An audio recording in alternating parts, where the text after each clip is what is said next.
Salutations everyone! Here we are, we're back, this time without internet issues, hopefully. Let's not jinx it now.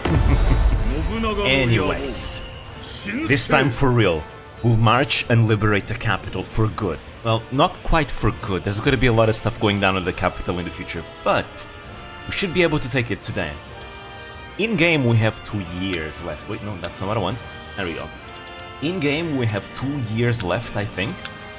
I mean, we can technically take longer than that, but I'd rather be able to conquer the capital in the next 2 in-game years. Because at least that's where the next scenario begins. So, for today, we're not gonna take too long. We're going to immediately start invading the Rokaku clan right here. We'll take both Kanonji and Hino and Kameyama first. But I think I'll let them keep Iga Ueno, because in the next scenario, when we begin the next scenario, the Rokaku clan still exists and they still have Iga Ueno for them. I don't know how I'm gonna be able to conquer all this, because we're not supposed to take Nagashima yet, right? The siege of Nagashima, the 3 attacks at Nagashima will happen later, once Nobunaga starts being attacked from all sides. So, I mean, in a regular campaign I would take Nagashima, but if I want to do this historically, I cannot take Nagashima. I might just take these pathways though, but I cannot take Nagashima. So yeah, we'll take Kanonji, Hino, Kameyama, we'll take Hanotsu, Okawachi and Toba as well. We'll eliminate the Kitabatake clan, and then we'll move into the capital and we'll take Kutsukirani, Nijo, Shoryuji, Akutagawa-yama, Yagi, Itami, Hanakuma, and that's it. We won't take anything else. Shigi-san will defect to us, to our side. The Tsutsui will be our allies. I don't know much about I think that Hatakeyama will stay there. And Kishiwada stays here. So the Miyoshi will basically keep Kishiwada, Sumoto, Shozui, Sogo, and these ones over here. Now, what I wanted to do before that, I wanted to see if I can get System Reform 3. Because I needed to be able to switch castle wards. It's gonna take a while though, so I think I'm gonna start my invasions before that. Because again, I wanna be able to finish my conquest by 1570, if possible. Let's see. As for my troops, I have quite a few though. I don't need to build up that much. Not that much. Yeah. Let's also get. Oh, I can't. All right. Because the Dawn of Revolution is really nice. Allows you to capture territory so much quicker. Let's see, should I get this one? Let's get Train Garrison. More troops, we'll need it if we're going on the attack. Let's see, what else would be good? I think this is good. There we go. I like discretionary power assignment because it means your officers can start building facilities by themselves without you telling them, and it doesn't cost any. It doesn't cost any labor for them to do so, which is why it's so good. All right, but I'm not gonna wait too long. I think my neighbors shouldn't really care about me that much, so we can begin our attack. All right. We'll begin the process of militarization first. We'll target Kanonji. There we go. And now we wait. The Azai clan are our allies, so they allow us to cross their territory just fine, unimpeded. Yeah, you see, this territory technically belongs to Nagashima, but I'll take it regardless. Oh, Sen no Rikyo. Nice, nice, nice. He's good for civil affairs. This guy is I think he's the creator of Japanese tea ceremony, Sen no Rikyo. He changes his name later on, that's why his name there is different. Oh. And the Takeda clan are being annoying. You're not supposed to be annoying, Takeda, you're supposed to be my allies. What the hell? I guess we won't march with those. See? They're cooperative, but for some reason they're just being annoying now. Alright, let me take care of that then. guess I don't need to employ anything. Alright, Mori Yoshinari, take care of the rebellion, please. Iwamura also needs to take care of this rebellion. We can use tribes to do that as well. I don't want the Takeda to attack me. That would be really bad. They're very strong. They're also not supposed to do so, historically, because the Takeda and the Oda were allies for a long, long time. They won't be in the future. They will be enemies in the future, but for now they're still allies. At least that's what they're supposed to be. In fact, they are supposed to be allies by marriage, if I remember correctly. Oh.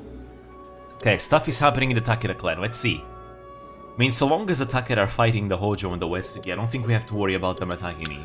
We'll see. Yep, there we go. Exactly.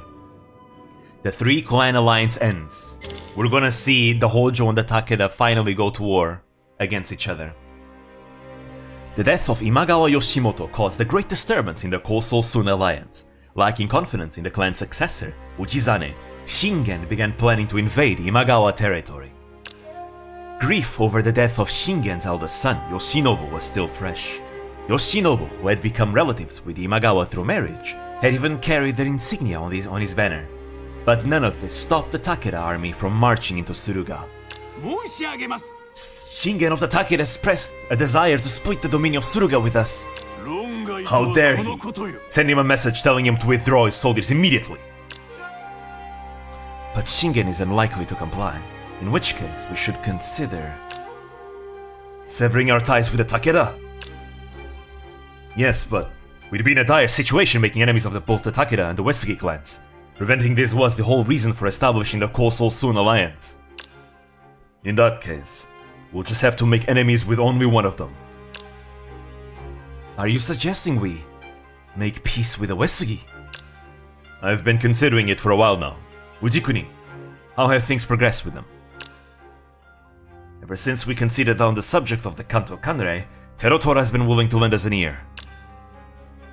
While Hojo Ujitsuna was protecting the Koga Kubo Ashikaga clan, Ujiyasu had driven Uesugi Norimasa out of Kanto, claiming the title of Kanto Kanrei for himself.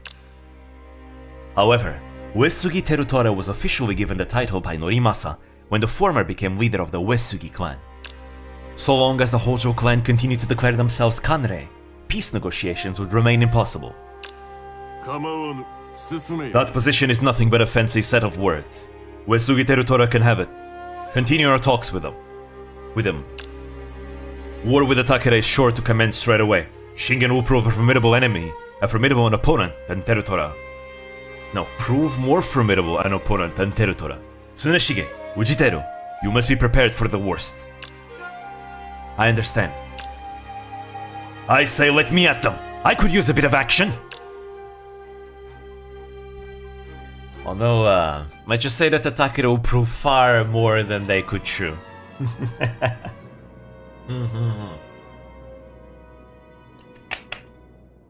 So there we go.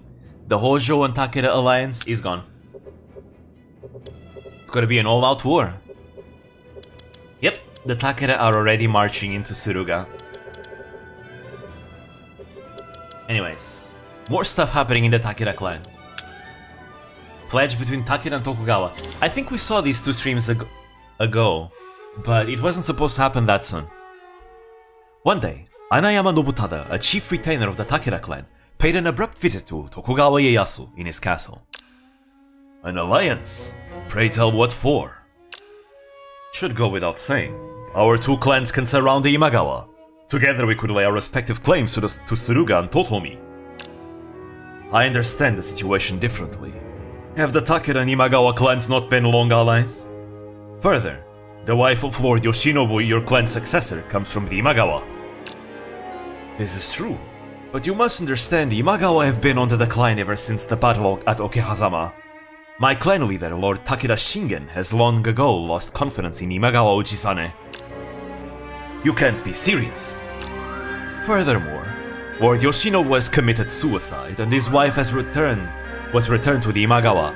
Our internal opposition has been purged and now our desire to wipe out the Imagawa is unanimous. Is that so? Your clan seems committed to this goal. then I will not refuse their offer of an alliance. We will invade Suruga while you take Totomi. Imagawa clan's divided forces will be overwhelmed and destroyed. And afterwards, I suppose the Oigawa River will form the border between our new territories? The more we talk, the more I like this proposition of yours. And so, the Takeda and Tokugawa would form an alliance and begin their joint assault on the Imagawa clan. There we go. And now they form an alliance. So, the Takeda, I think the Tokugawa are supposed to take Hikuma, Futamata, and Kakegawa. I think, I'm not sure. While the Takeda will take Sumpu and Kambara. Although I'm not quite sure which one is supposed to take Kakegawa. And technically, the river... I don't know which one of these rivers is the Oigawa River, that's why. Anyways. They're gonna be busy. We're gonna be busy too. Here we go, new officer. Oh? Reinforcements. I need the troops myself, you fool! Sakuma Nobumori, Oda Nobuhiro, fine. I'll consent to that. We'll lend them troops, take Tamata. I don't want the Takeda to take too much either. Let's see. Getting a supply station would be really, really good. More provisions is good. See, you can prepare an attack. You also, I want your castle plans to be for attack. Inuyama, Nagoya, attack. Attack, attack, attack! Alright. But we have this complete. Let's see. Ooh, 39 days. Alright. We begin our march at once.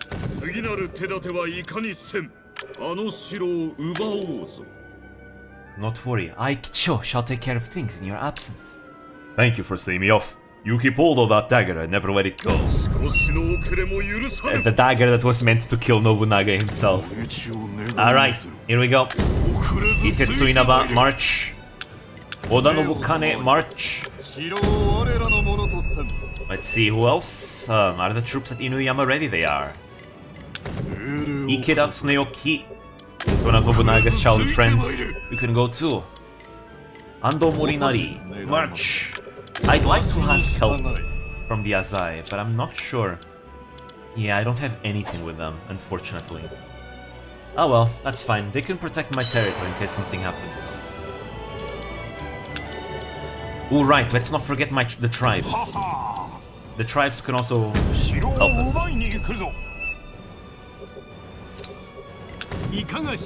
Alright, everyone to Kanonji. Got more over here.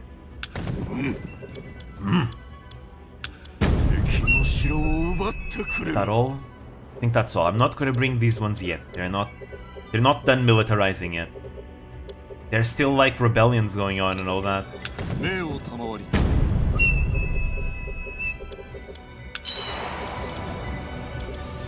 We don't have to worry much about attacks from the rear though. Yeah, I'll consent to that because I'm doing the militarization process already. I don't want him to just rush by himself though. So let's wait until the rest of the troops arrive so we can attack all at once. No, come on. There we go. We'll wait. The enemy is also calling upon tribes for help.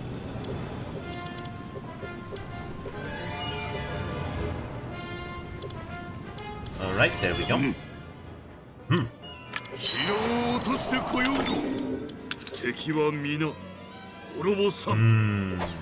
We have roughly the same amount of troops, however, what we don't have, however, is more units, and I like having more units.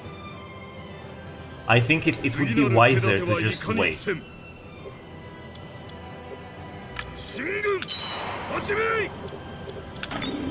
Alright, they're coming.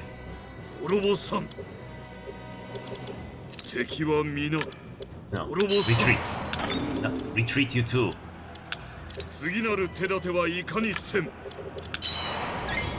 Alright. I just want all my troops to be together, because that will give us more troops to work with for the battles.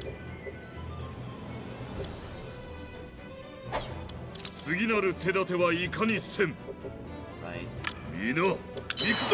Micromanaging this is a bit of a pain, not gonna lie. Alright, they're almost all here. Now they can all attack. There we go, that's more like it. That's what I like to see, and it gives us authority as well.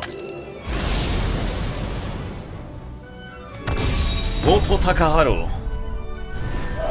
Let's see how worthy an opponent is gonna be. There we go, now we have double their numbers and more units as well. Alright, let me see. Who goes where? I want Nobunaga to be at the front. He's strong. We may as well use him. It will save us more lives if we do. Right in the middle. Alright, you can go there. Ikeda Tsuneyoki. You go from there. Alright.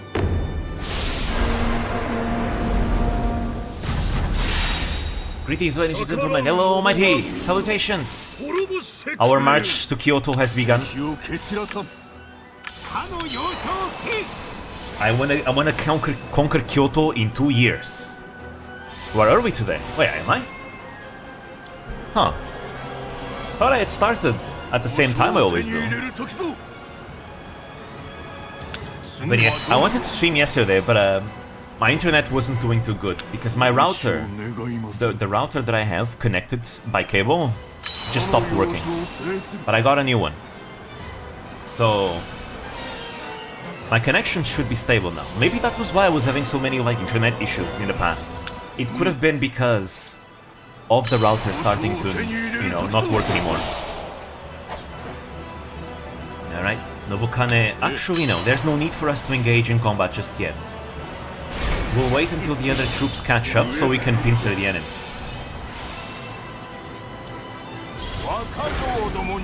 Go back, Nobukane, you idiot. There we go. Right. Inabai Tetsu, I want you to attack that one from behind. You go back. Right, there we go, that's what we'll do. No, God damn it, idiot. What are you doing? Stop moving to places I don't want you to move. Alright, there we go. Now Tsuneyoki. You can threaten over there. Come on. Get moving. Could it be that maybe time has changed? Because here in Portugal, depending on summer or winter, we wind back our clocks one hour. Like our summertime is different from our winter time. It could be that, maybe. Since we're now moving into winter time. There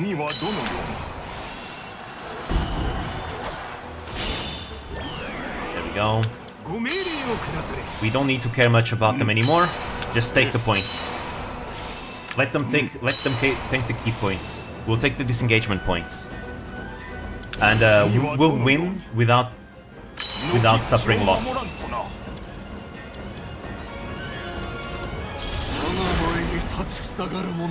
Changing your time by 1 hour or something like 3 years ago. So yeah, that might be why. Which ends up being good. That means that people in the Eastern Hemisphere will be able to catch the streams more comfortably. Which is good, Streaming in winter might be better then. It's a shame that I can't stream as frequently anymore. But well, once there we go, his new animation. Once Christmas holidays come up, I'll be able to stream frequently once again, because that will be the end of the first semester at uni. How have been my classes? They've been fun. I like the language classes a lot. Japanese and Chinese are fun. The other ones are, you know, the mandatory ones. Don't like them as much, right? But they're not that bad either. Well, it depends on the class and the teacher. But I got some really good teachers overall. I really like my teachers. Yeah, we need to help him here. Do you see Muma's 3D showcase? I haven't yet. It's also been kind of difficult for me to catch up with a lot of stuff in the VTuber community now. I try here and there, but it's definitely harder, because I don't have as much time to watch the videos.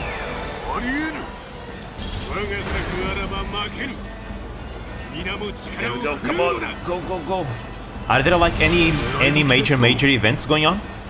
Because all I've been seeing as of late have been mostly like the Shigurewi reaching 1 million and her MV being like super popular.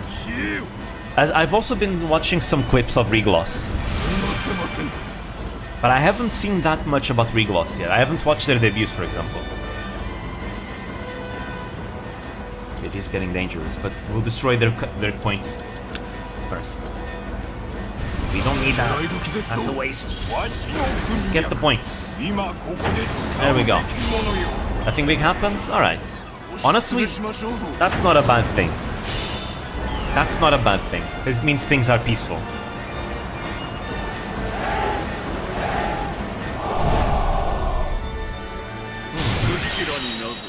There we go.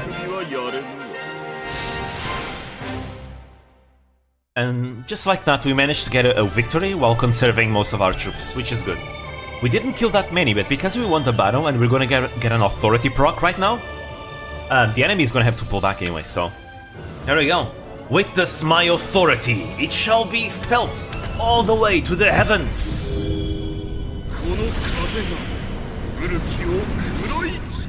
There we go. Now the enemy cannot march anymore. Alright. Surrounding 6 counties betrayed to join your clan. 2 Rokaku clan's castles, including Kanonji Castle, have been agitated, rendering march unavailable. Relations of 5 clans, including the Kitabatake clan, have improved. Can Oda Nobunaga die in battle if his troops are still alive? He can die. Any officer can die in battle. It's a random chance. All of them can. Obviously, he needs to be defeated in battle. For example, imagine you are in the middle of a battle and you have many units, and the unit that's controlled by Nobunaga gets defeated and completely destroyed, right? There is a chance he might die, and if he dies, you lose the battle. Actually, I think. I'm not sure if you lose the battle. If it is a siege, you lose the battle. If it's not a siege, the battle continues, but Nobunaga dies and, you know, someone else needs to take over the clan after him. Usually it's someone from his family. If you do not have anyone that can take over the clan after him, like no one that is related to him, you know, as family, it's game over instantly. So you always need to make sure you have someone that can succeed you in some way.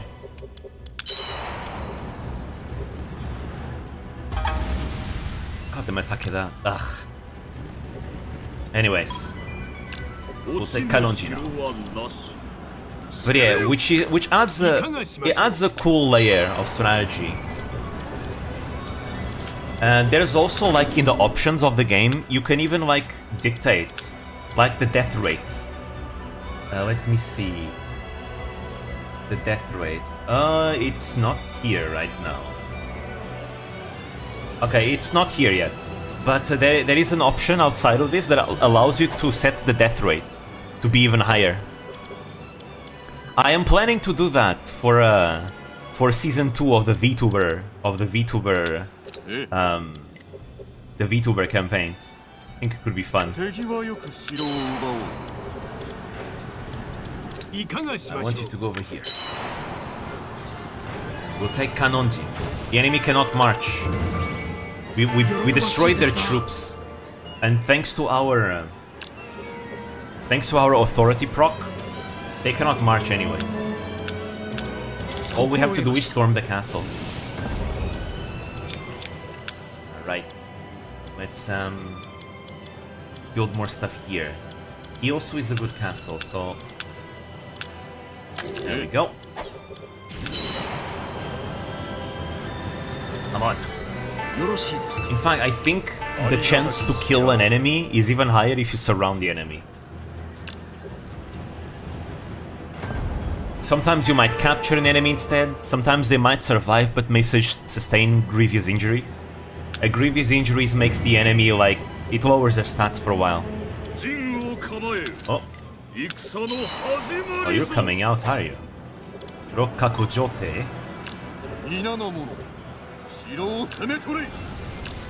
There we go, Kanonji is mine.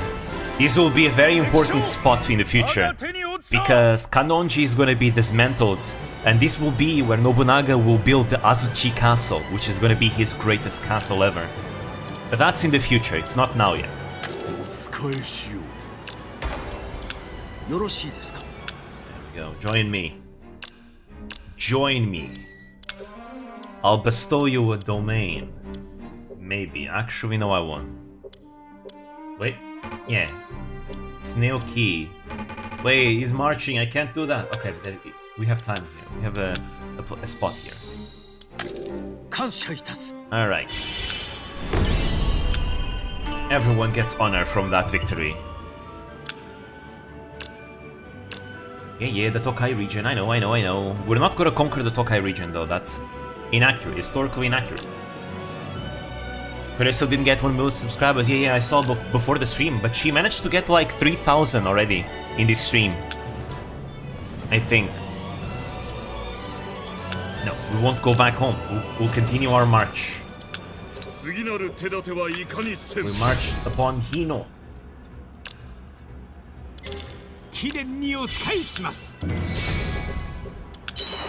Nice. Additionally, now that we have system reform number 3, we can finally change castle lords. Well, let me get this. Yeah, she'll definitely get 1 mil in this stream, most likely, which is great. Let's see, should I get this or this? I'll get this one.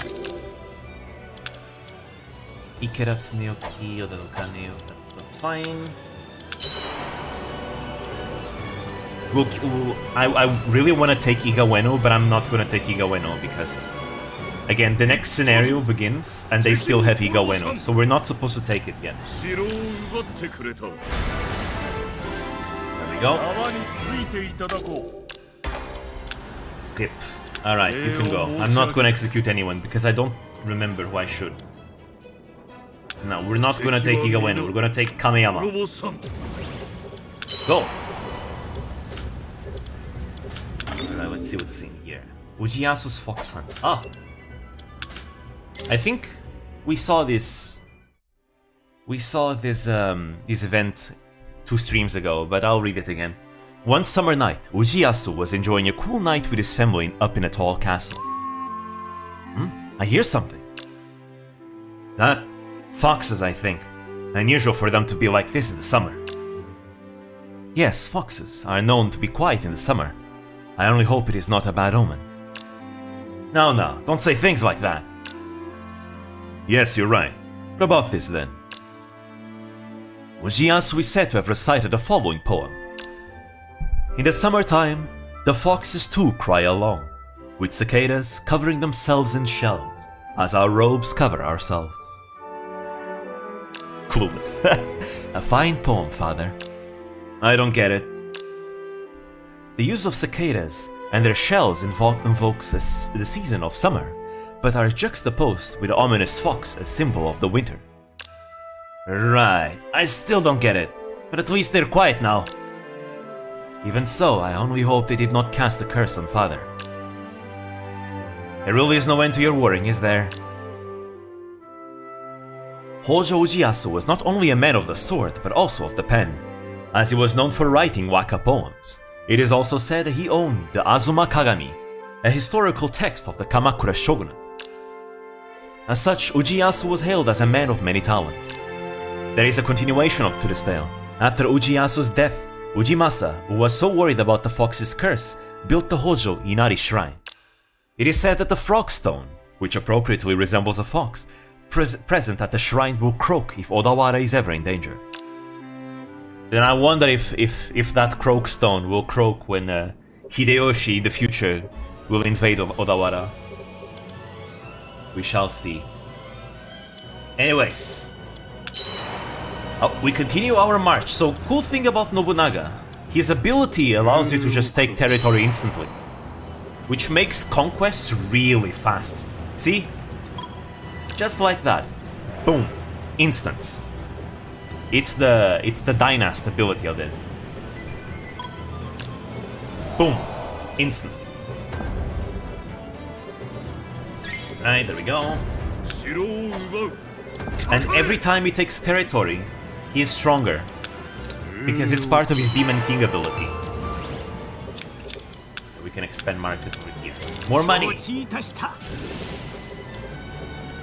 I need to bring troops over here. I think I'll bring Hideyoshi to control one of these castles. Or Katsuie is good too. There we go, we conquered Kameyama. We can't get him ours, let's return. Alright, we're not gonna conquer Igaweno because we're not supposed to conquer it. Historically, we didn't conquer that yet. We will take on the Kitabatake though, right here.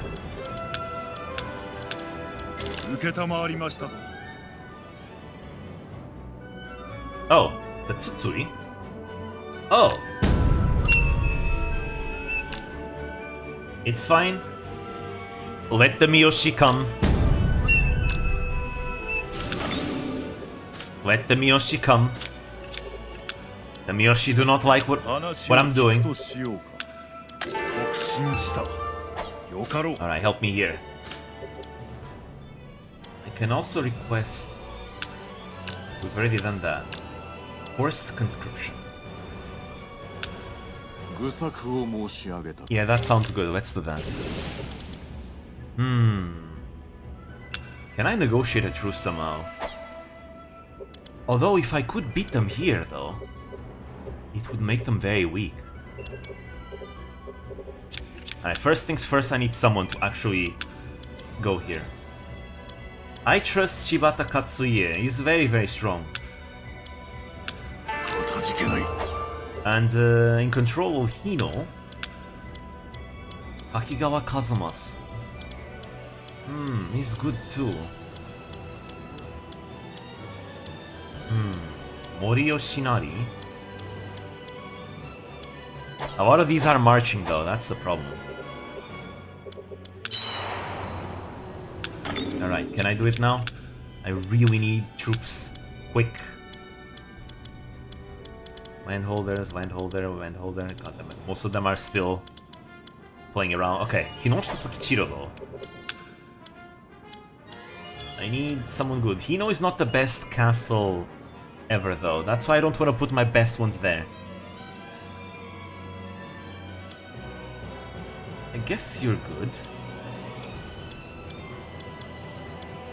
Fine, I'll put Takigawa Kazumasu in control over here. And Kameyama can be under the control of Kinoshita Hideyoshi. Alright, so let's see. Auto points. Saito Toshimitsu. Auto points.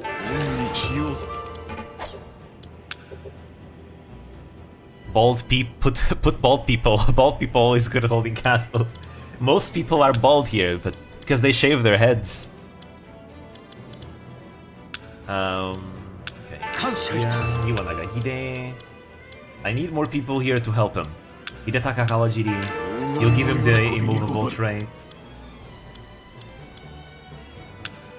Okay. There as well. Let's see, what else can I get over here? 100 poems. It would be really good though. Honestly, I think I'd rather put Mitsuhide in here.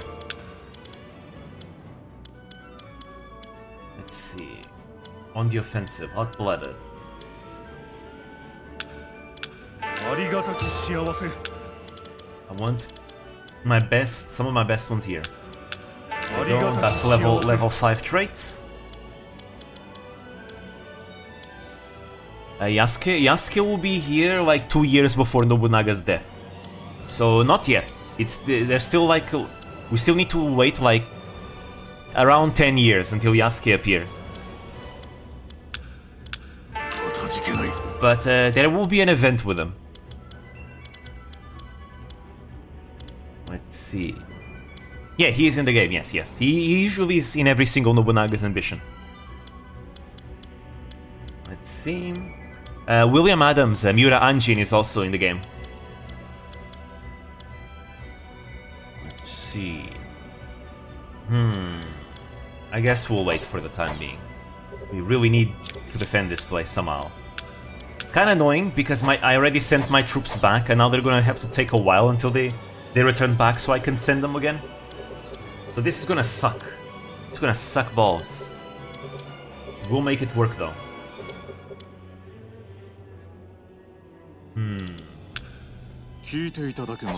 I don't have the labor to do anything though. But at least we have the Azai to help us. Okay, you stop being annoying. There we go. We have an alliance with the Takeda. Hopefully they'll leave us alone now. Yeah, I'll take any troops I can get right now. Alright, how long until you arrive? 25 days until all those troops arrive. That's good.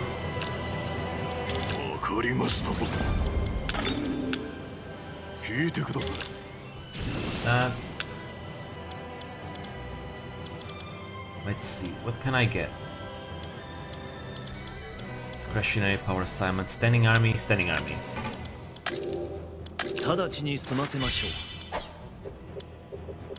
Alright, let's see.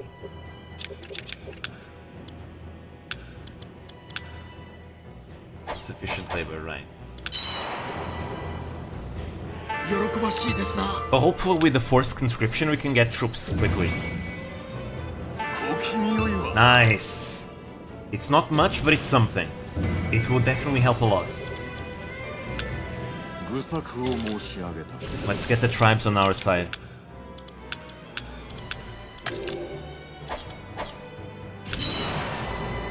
Alright, come on. We just need to hold for a bit. Just a bit. Let's see, any troops that I can recall? Okay, there we go. Mori Yoshinari can start marching.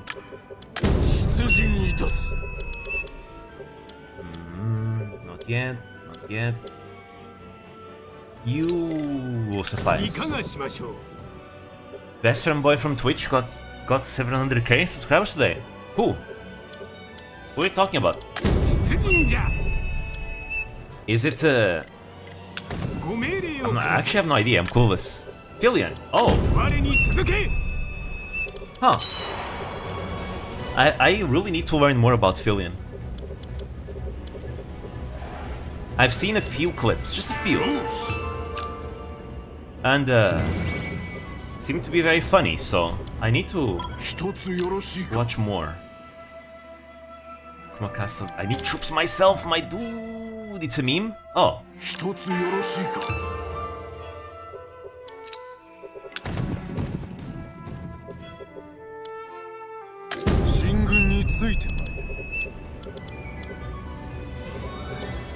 Come on. 2 days. Alright, there we go. Nobunaga is ready. With Nobunaga around, I feel confident. They're gonna take a while still to take the territory.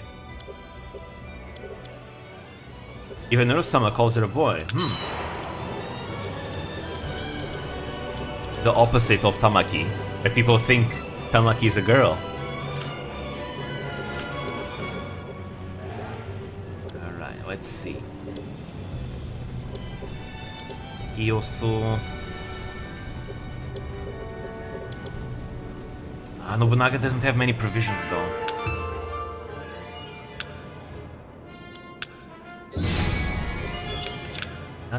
That's the bad part here.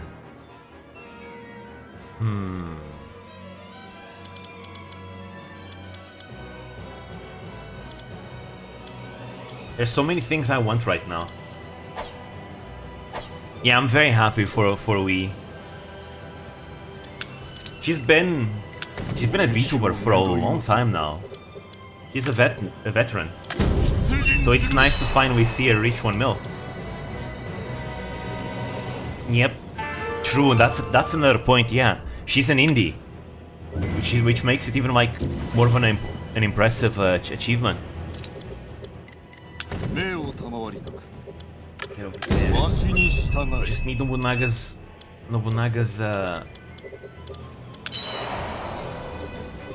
resources to last until the battle is over, that's all. We just need to defeat the Miyoshi here.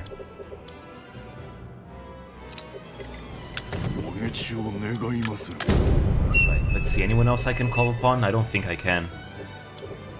This is all we have for now.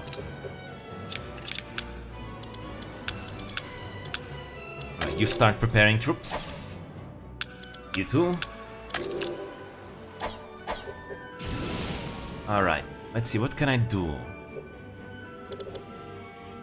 Collabs a lot with the corporate VTubers, which helps a lot. One of the best cons for being an indie.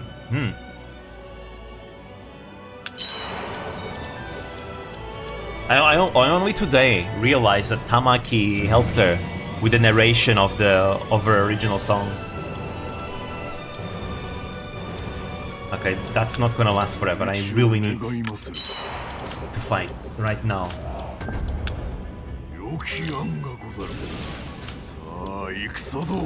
Alright. How are our numbers? Alright, it's gonna be a big one. It's gonna be a big one. This is gonna be a big one.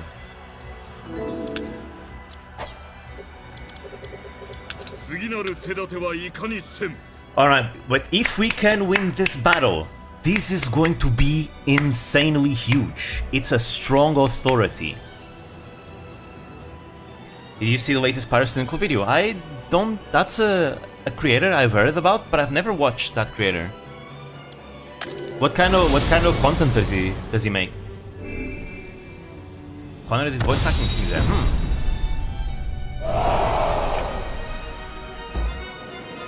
Alright, this is gonna be a difficult one.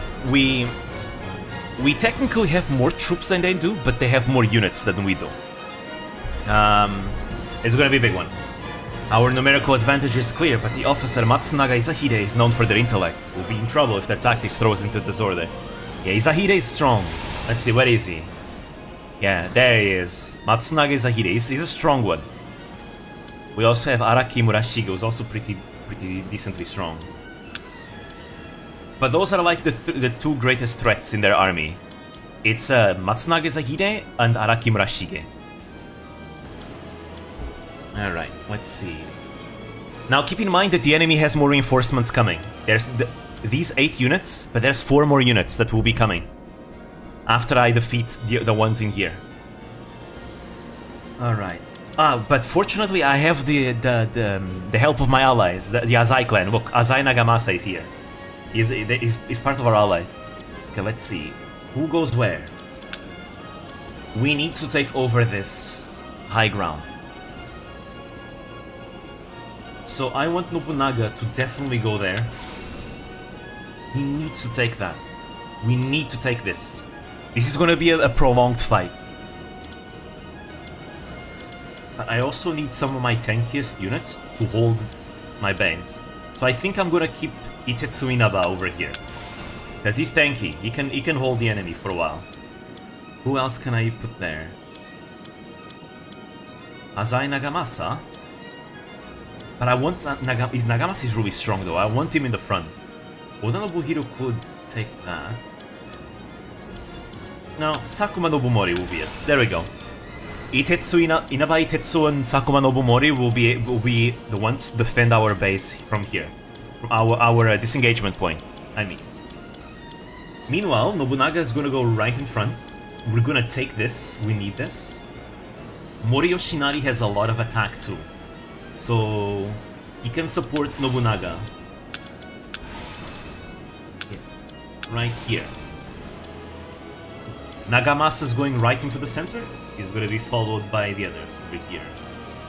Yeah, that's what I want things to be. I want it to go here though. Because Nagamasa is gonna need support. And I'm gonna keep this tribal unit just around behind these to replace them in case they're feeling fatigued.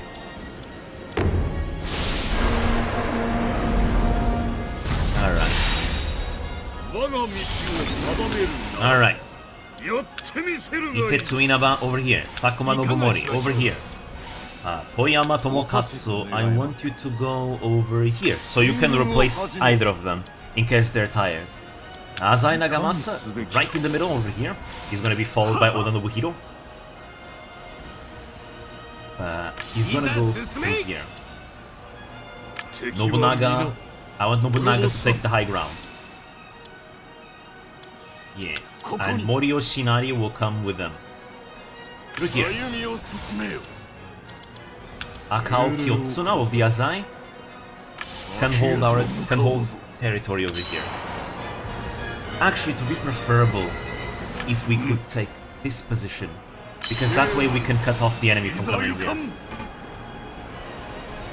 It makes big historical entertaining in-depth videos, more than 1 2-hour long video. Oh damn. I'll take a look. Alright. Let's not be hasty here. These long videos is too long for people. Well, 1 hour long videos are really long.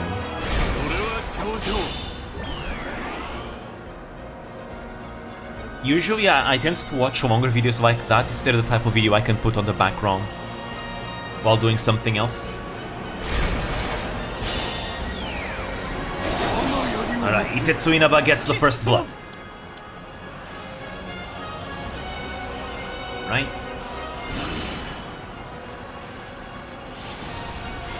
Actually no, that's... they're gonna get there way faster. But we'll pincer Matsunage Zahide, which is probably for the best. Okay, even if he fights Azai Nagamasa, we'll still be able to take the key point.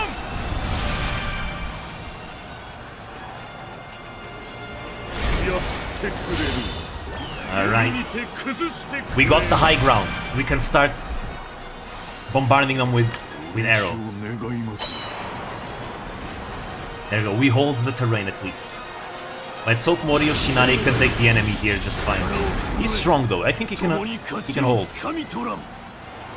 Alright, and we got the key points, and now we got their best general surrounded. Nice, nice, nice. This is very, very good. We got Matsunage Zahide surrounded. That's their most dangerous officer. Sakuma Nobumori can hold for a while. I think I will replace him with Tomokatsu's unit over here, because he's gonna be tired soon. Inaba Itetsu is fighting only one enemy, so I think he'll be fine, and he can hold this for a long, long while. All right. Meanwhile, this unit, Kyotsuna's unit, will keep these two occupied, while Nobunaga keeps, showering them with arrows. All Morio Shinari has to do is keep the enemy here, so that Nobunaga doesn't get bothered. Look how many troops they're losing from all this. It's great. And there we go. Their leader is retreating. Get out of here. Nice. There we go.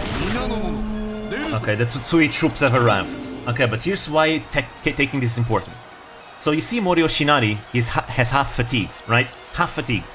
His stats are getting debuffed because of the fatigue, right? His enemy is also fatigued. But because of this, we can regenerate some stamina. This is why it's important to take this in prolonged fights. There we go. No longer fatigued, and his stats are now back up, while his enemy is still fatigued. There we go. Unfortunately, it doesn't reach over here. That's why I'm taking more of a defensive stance over here. But I'm gonna go aggressive here. Nice.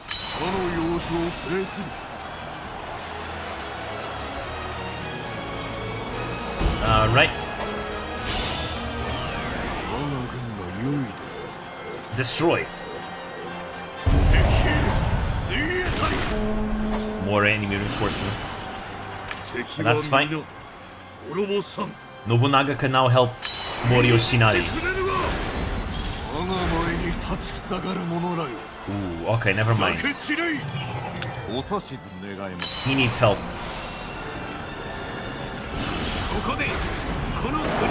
Oh, nice, let's go!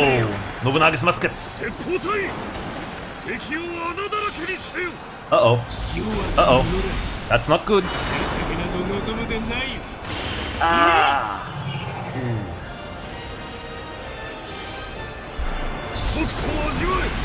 It's fine, we're winning on other spots.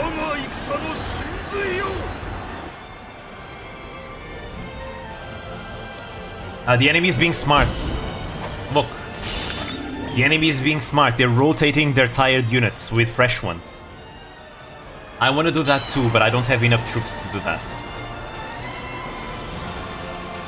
There we go. We can let Inabai Itetsu retreat. Because the enemy has a tactic that decreases your stamina. But there we go. Matsunaga Isahide has been defeated. That's good. I think I'm gonna send Nagamasa. I'm gonna let Nagamasa rest a bit. I'm gonna send him to help over there. No, I want you to rest too.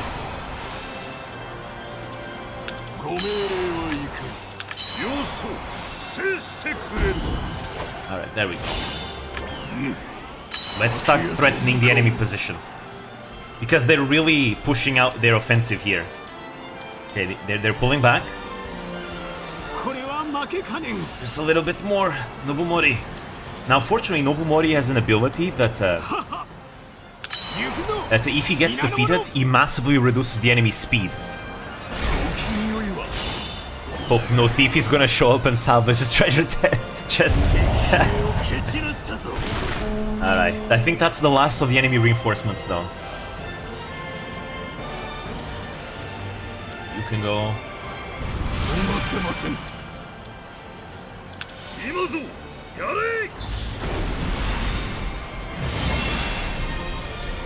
Right. Just a little bit further. Yeah, they're really concentrating all their troops here. But that's alright. We'll just threaten the enemy.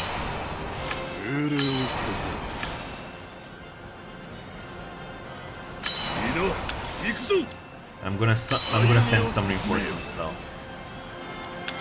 Actually, yeah, I want Nagamasa to go over here too. Alright. Itetsu Inabai is refreshed.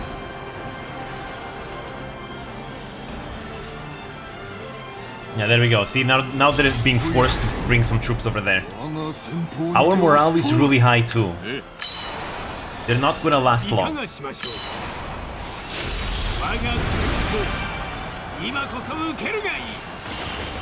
Nice, nice, nice. Keep them all here.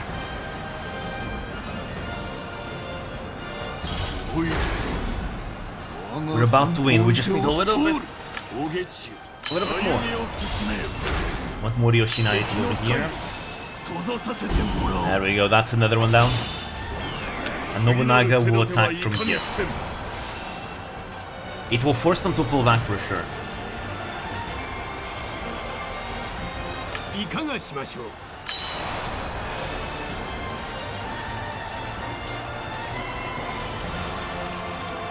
There we go. Nice.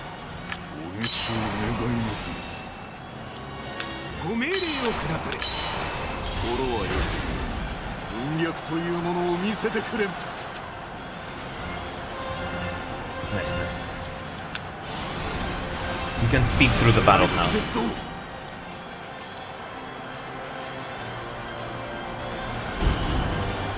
And victory is ours. Their morale dropped to 0. Victory! Hey! Hey! Oh!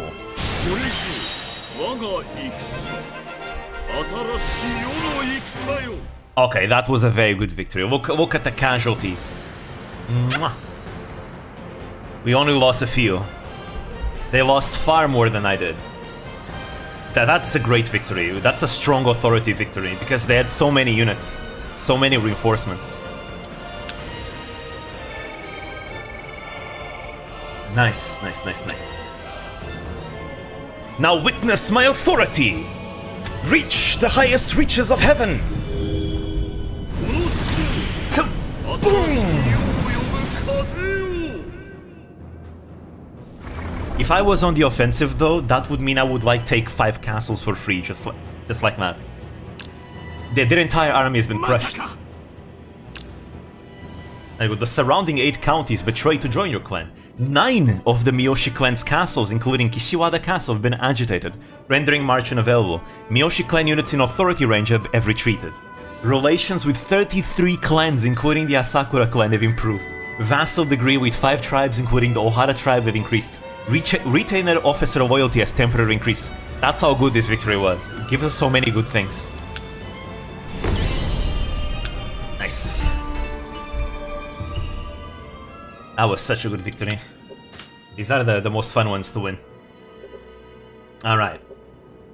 This is an excellent I wasn't going to attack them yet, but this is an excellent opportunity to attack the capital. Look how vulnerable they are! Their entire army gone. Gone. Yeah, everyone see that pillar from wide? Probably. Probably. But look how vulnerable they are now. They barely have any troops anymore. They all retreated. I was going to attack here, the Kitabatake first. I don't think I am anymore. I'm just going to push. No, Nobunaga needs to go back though, because Nobunaga's troops, they don't have many resources. Let's take the capital already. Yeah, let's march immediately to the capital.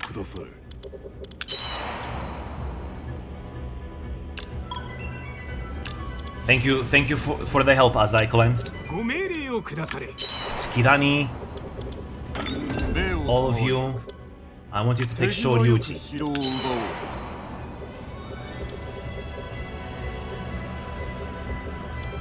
Alright, I'll take more if I can. There you go, the Ohara tribe is now mine too. Advance! So this is why, even if you are a smaller clan, if you play your cards right and you win in a massive battle, you might be able to beat a bigger clan as well. And things like that. Oh wow.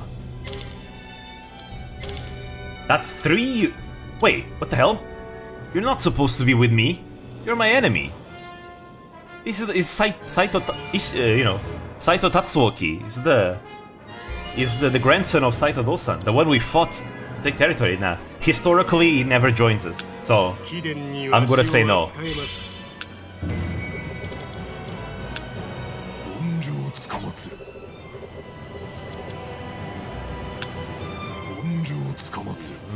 I'd like to do that. I don't think I can. Historically is always an enemy.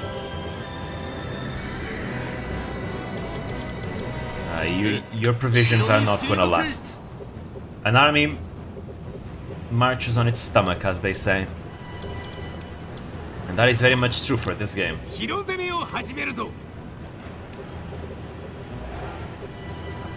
that's the thing though, I'm being cucked by my provisions.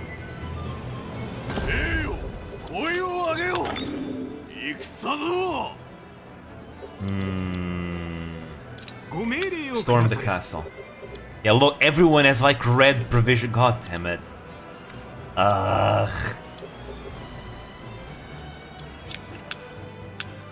Where is it? Supply small unit deployment. I want this.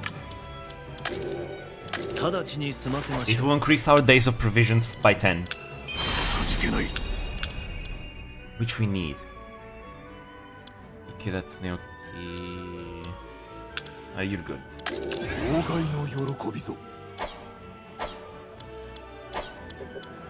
Alright, let's see what we have here. Stuff is happening in the Takeda clan. Let's see what's going on with the Takeda clan. Oh, well. Well, there we go. The Imagawa clan is gone. The Takeda have taken over their territory. And the Tokugawa also took the territories that they should. Okay, so yeah, Kakegawa belongs to the Takeda. Alright. Imagawa clan annihilated. After firmly exercising their authority as the governors of Tokai ever since the advent of the Muromachi shogunate, the Suruga Imagawa clan had finally come to its end. The cause for their demise was not Imagawa Yoshimoto's death at the Battle of Okehazama, and neither was it his successor's Ujizane's lack of ability, although Ujizane wasn't really that, competent, but sure. Instead, it may have been the betrayal on the part of Takeda Shingen when he attacked Suruga, an act which would have surprised anyone given their long history of peace through marriage alliances. You saw the last Nintendo Direct stream? Yeah, I saw reactions to it. Not gonna lie, the Peach game looks good. The Peach game looks good. This is heinous beyond imagination, to think that bastard Shingen would betray the Kososun alliance to attack us! My lord, we cannot afford to stay in Suruga. We should head to my home for now. Imagawa Ujizane's wife, Zoshunin, Lady Hayakawa, was a daughter of Hojo Ujiyasu. The couple took advantage of this familial connection and fled from Suruga to Odawara. I'm sorry for my intrusion, father, but please allow Lord Ujizane and I to take refuge here in Odawara. I do not mind. This is the place you were raised. You and Lord Ujizane can stay as long as you need. I'm sorry, father-in-law, I just can't. I can't believe that degenerate Shingen doesn't even know what the word alliance means. Father, I believe Lord Ujizane's contempt to be grounded in reason. We should sever our ties with the Takeda and avenge the Imagawa clan. Don't be rash now. Shingen is no simple opponent. After all, is it not true that your wife is his daughter? Ujimasa's wife, Obain, was the eldest daughter of Takeda Shingen. Upon breaking the alliance, some say she was forced to return to her home. But it isn't clear whether that was true, as there is also reason to believe she stayed in Odawara Castle. We will need to be thoroughly prepared if we are to take on the Takeda as an enemy. However, it will prove incredibly difficult to fight both the Uesugi and the Takeda at once. You are correct. We should hurry to make peace with the Uesugi. If only it were so easy. The collapse of the Imagawa clan caused a great imbalance between the clans involved, while the Hojo clan would rush to pacify relations with their former enemy, the Uesugi. Alrighty, there we go. Asahine Yasutomo becomes affiliated with the Hojo clan. Imagawa clan is annihilated and unaffiliated officers are added to the Takeda clan. Imagawa Ujizane becomes affiliated with the Hojo clan. There we go. Look how big the Takeda clan is right now. The Takeda clan is so big. They have such a presence here in the Chubu region here. It's insane. But the Uesugi are big too though, but they're like more spread thin. I mean, the Hojo clan is big too though. They're taking care of the Satomi here. Meanwhile, the Tokugawa clan is so small in the middle of all these clans. We're doing our march to the capital ourselves though. Fighting the Miyoshi clan. Let's see, more stuff's happening. The Tokugawa clan. Ah, there we go. Hamamatsu.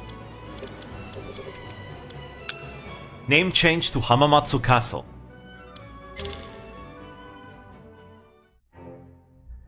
After conquering Hikuma Castle, Tokugawa Ieyasu would go on to seize Totomi. Taratsugu, I have moved here from Okazaki with the intent of preparing for the Takeda. Very good. And what of Okazaki? I intend to give it to Nobuyasu. Nobuyasu is his son, by the way. His castle's west side is ill protected. We must widen and fortify the annex. And having a name that could mean fleeing horse is bad luck. Why don't we change it back to Hamamatsu? Why not? A fine idea. My lord seems eager to leave Mikawa. His relationship with Lady of Mikawa has soured, and Okazaki is full of those with ties to the Imagawa. I understand why such concerns would drive him away from Okazaki, but even these minor matters may spiral out of control if left unchecked. The marriage between Ieyasu and Lady Tsukiyama, commonly known as Senahime, who married into the Tokugawa as Imagawa Yoshimoto's adoptive daughter, broke down completely. Lady Tsukiyama was not even permitted to entry to Okazaki Castle, instead taking up residence in a temple. Many who sought to utilize Lady Tsukiyama and their son Nobuyasu as pawns served at Okazaki Castle. When Ieyasu set his eyes on Hamamatsu Castle, Lady Tsukiyama and the others returned to Okazaki Castle, and were further embroiled in various schemes. Yeah, let's just say that that relationship isn't gonna end well. Hikuma Castle's name changes to Hamamatsu Castle. There we go. See, it's not just samurai who changes names, it's the castles too. I mean, let's not forget that Gifu used to be called Inabayama. And Kanonji will be Azuchi.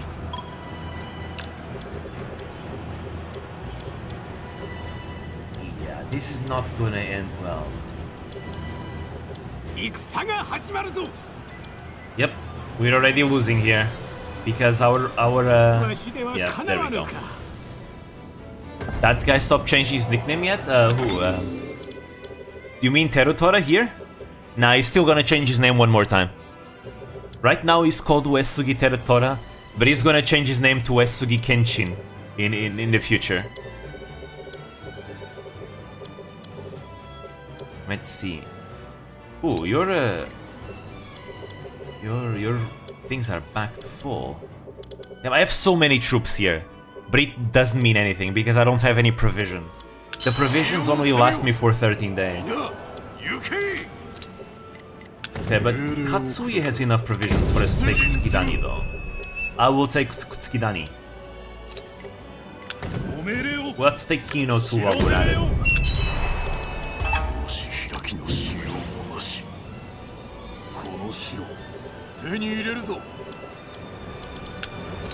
Storm the castle. Alright. Anyone else I can bring? I can't bring any more troops. Oh, wait, we have a tribe here. I'll take the tribes. They're not very strong, but I need numbers right now.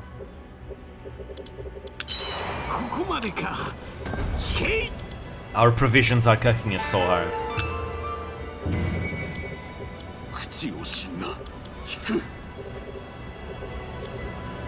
Come on, we're so close. Come on. Ah, the enemy reinforcements. Oh, there we go. We took the capital. We took the capital. There we go. 600 subscribers to 1 mil. Let's go, Koyori. You can do it. Go, Koyori. Alright, the capital is ours. But I need to secure the area around it. There we go. Nobunaga and Yoshiaki goes to Kyōto. Insisting the restoration of the Ashikaga shogunate to be just, Nobunaga wiped out all of the opposing clans in the capital and reinstalled Ashikaga Yoshiaki as shogun.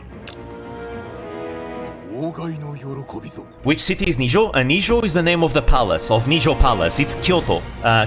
Kyoto is still called Kyoto back then, but in this game, they use the name of the castle instead of the actual city. That's why. The palace in that place is called Nijo Palace. That's why. But it is Kyoto. It was still Kyoto back then as well.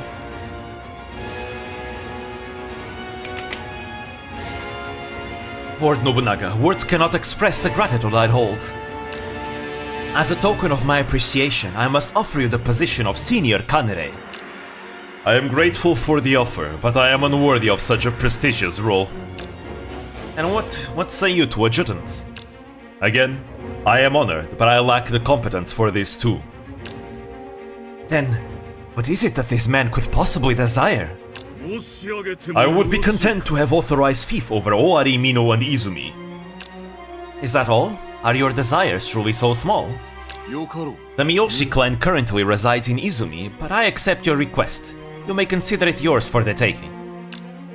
Such has always been my goal. I thank you. This brings me great joy, and with that, I will take my leave. Wait a moment, Lord Nobunaga. Sir. There is just one more thing before you leave. Might I name you father of the shogun, eh? What do you say? Will you refuse? Hello, hello, hello, salutations randomness. I will gladly accept this title. That night, at Nobunaga's lodgings. Gah, are all the people in the capital so indirect as that? You could say that is just the way things are, here. I can't stand it. I don't know if he was trying to test me or what, but I suppose to refuse is a virtue. This is true. Tough week, huh? Yep. They're only gonna get even tougher because you know, as the tests and exams start approaching. Besides, neither Kandre nor adjutant hold any value to me. You, however, Mitsuhide, by attaining both, you have won big. I am much obliged.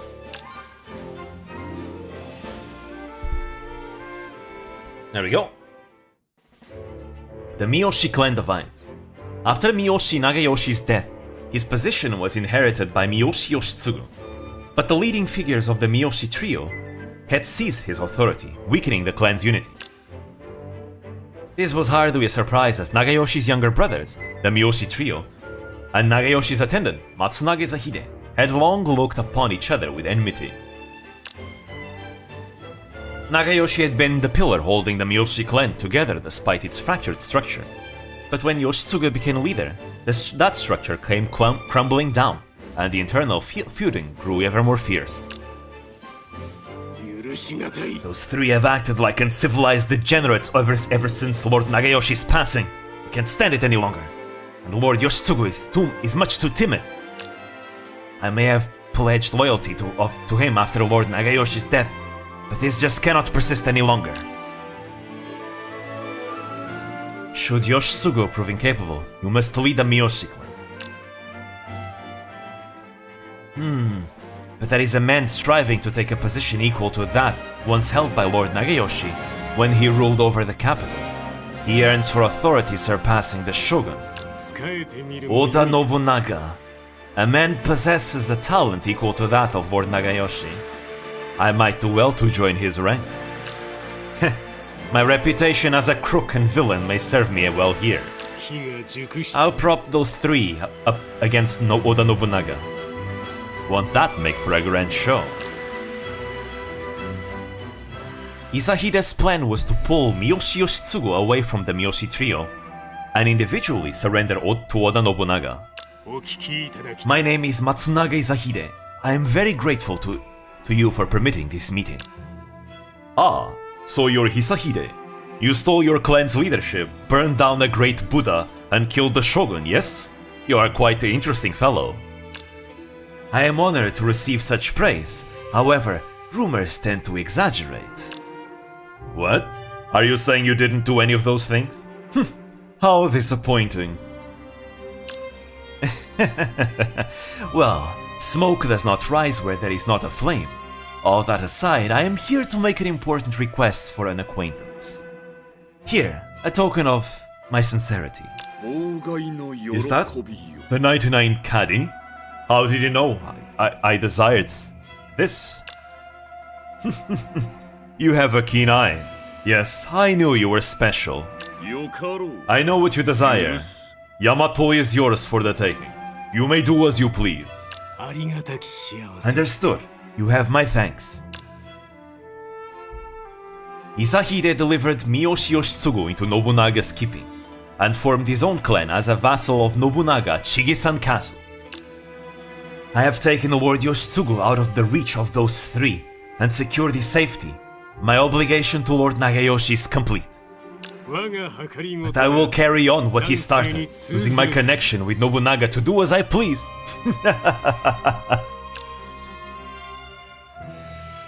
I knew that Izahide was a villainous swine. He swindled us. Who does that schemer think he is? Cozying up to Nobunaga? We are the rulers of the capital and we'll prove it. The Miyoshi trio were enraged by the abduction of Yoshitsugu, and their anger was also turned at Nobunaga for having accepted Izahide into his ranks. Yeah, let's say the things are about... Oh, there's another event going on. Palace Regulation. After Ashikaga Yoshiaki restored the shogunate with the help of Oda Nobunaga, a few of the Oda retainers remained in the capital for political matters. However, along with the stabilization of peace came the return of the magistrate from the former shogun. Yoshiaki quickly became surrounded by an impenetrable wall. Lord Akechi, there is no precedent for the shogunate to take part in such affairs. Communicate to Lord Oda that we'll have it postponed. But surely we could have at least had a mediator speak with the shogun? Absolutely not. The shogun is far too busy to be bothered with such trivial matters. In the past, the shogun would have been happy to accept a visit from me. I reckon the problem are these people surrounding him. Nobunaga felt the same dissatisfaction as Akechi Mitsuhide, his messenger to Yoshiaki. The shogun's circle has been a real pain as of late. They seem to be trying to keep us from meeting directly. They think of no one but themselves, fleeing the capital in its time of need, only to come prancing back the moment they hear it's safe. I won't have them continuing to do as I please. They must learn who is in charge. Nobunaga then sent to Shogun what is known as the Palace Regulations, instructing how he believed the shogunate ought to be run. There were nine articles including in the initial submission, which was appended with 5 more 2 days later.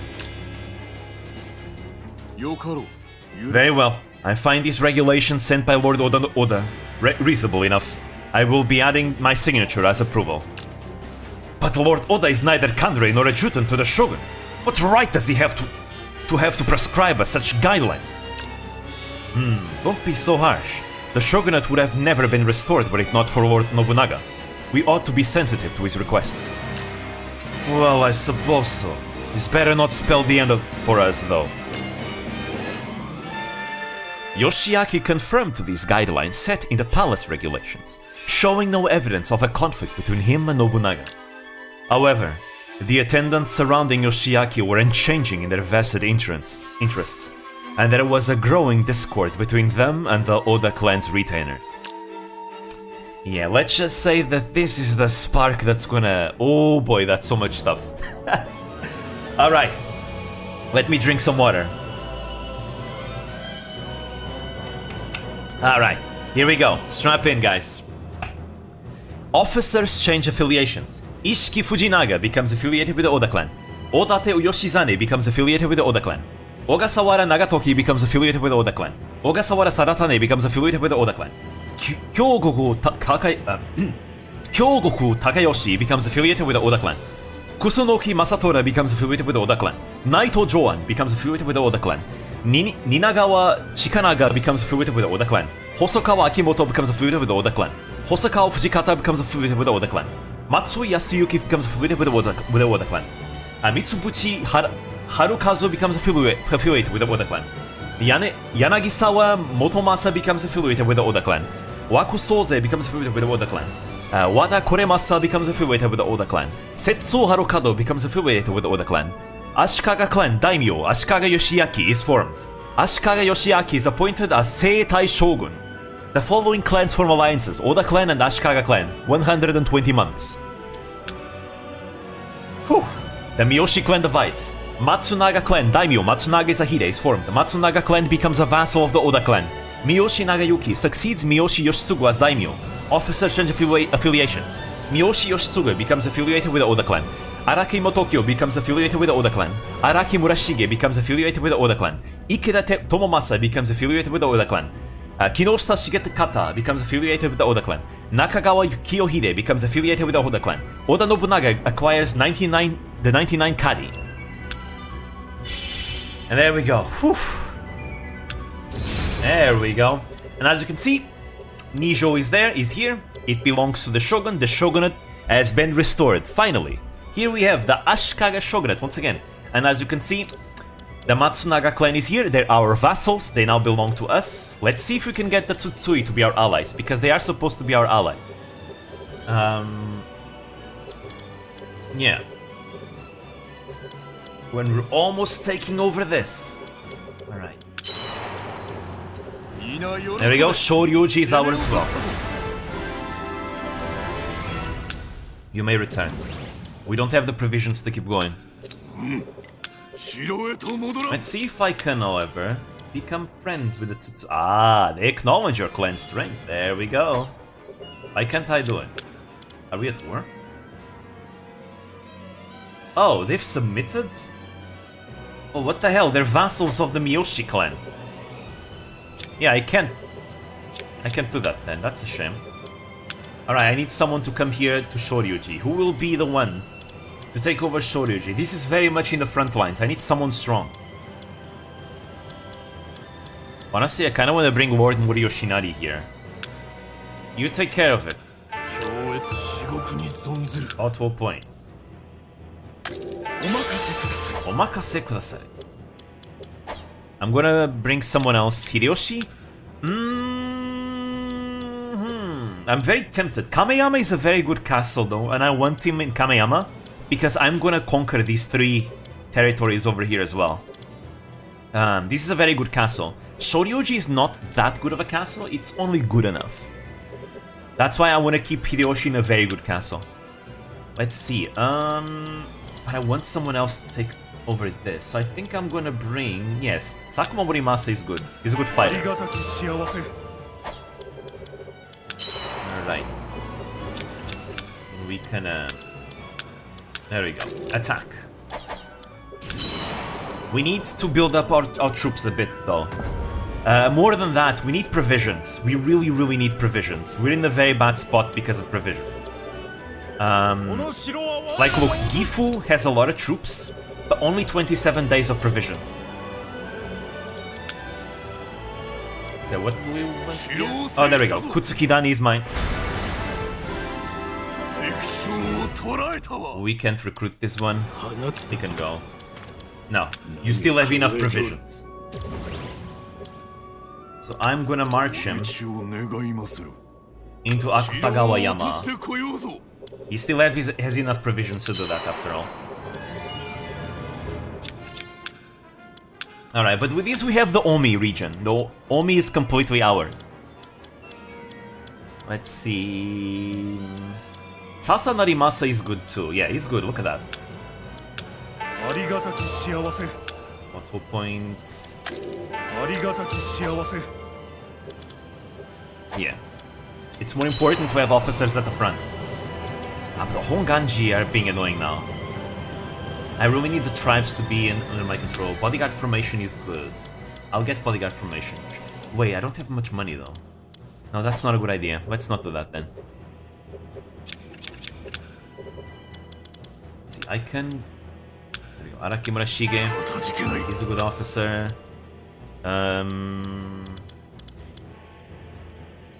Sen Norikyo. Let's see. Who has high valor? And is a chief. Araki Murashige is already a substitute. I guess I can't go by this.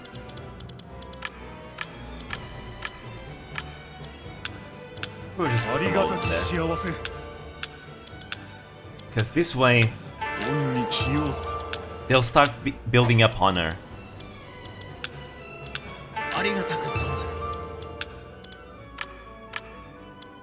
Better to do it like this. Alright. Get over here. Our territory is not very well developed here though. Because I'm just blitzkrieging.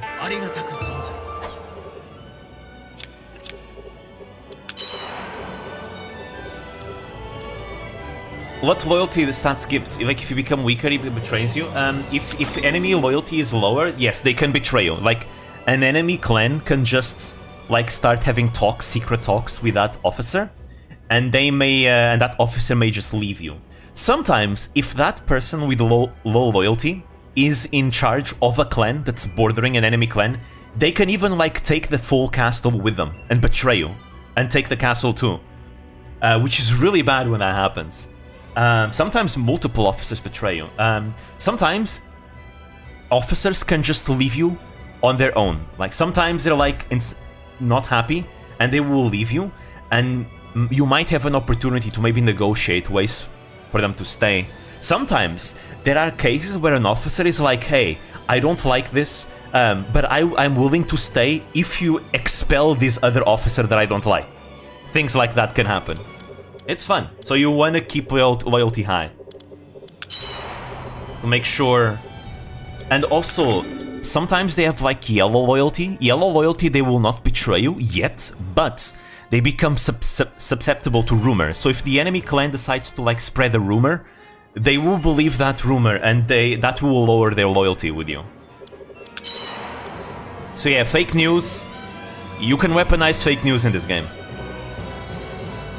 It is pretty effective.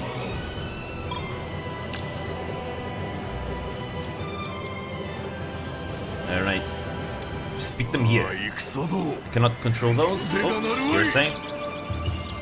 Sakuma Yasumasa. Stimulating commerce? Honestly, I really need that. I think there's also a situation where the if someone is very disloyal to you and doesn't trust you, they might actually be weaker in terms of stats. And I also think there are cases when certain low loyalty officers may even refuse to like march and be controlled by you if they're disloyal, and they might just, you know, it might be like they might be working secretly with an enemy clan. Let me just save. Alright. Let's see what we have here. The Ryuzoji clan. This is in Kyushu. Let's go to Kyushu then. So, here's the Ryuzoji clan, led by Ryuzoji Takanobu. He was a very overweight samurai. And that's gonna actually bite him in the ass later. Anyways, Naoshige and Hikotsuru.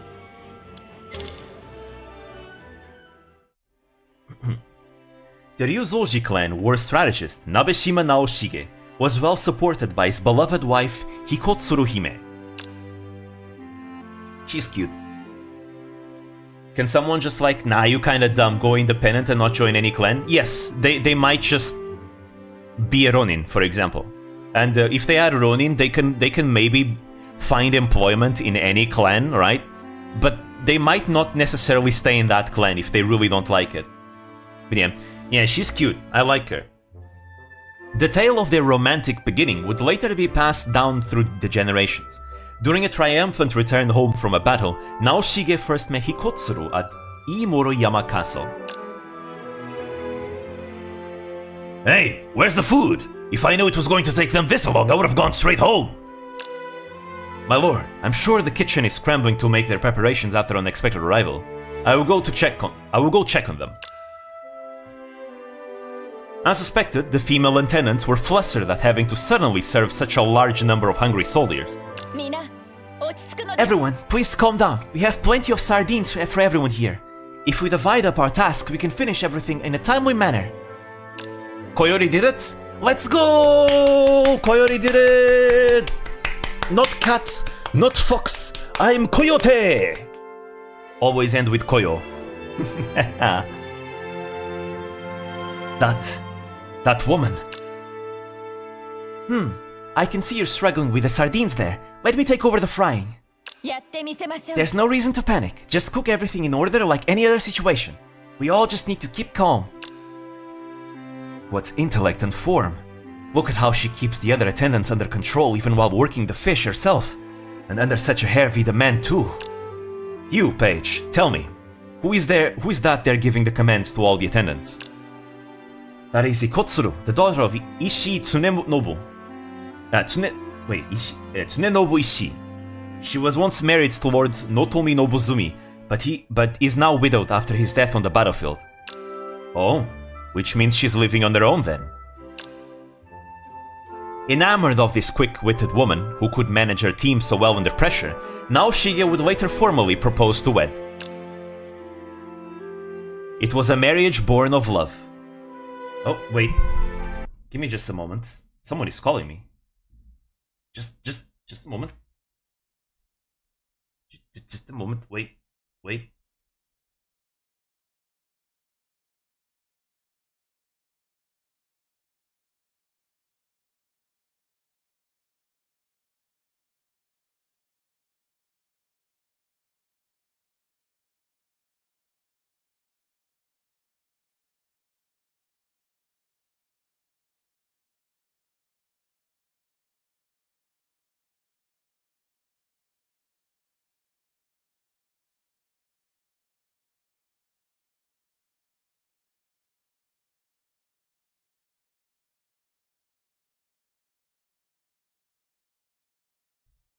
Alright. Sorry about that. But yeah.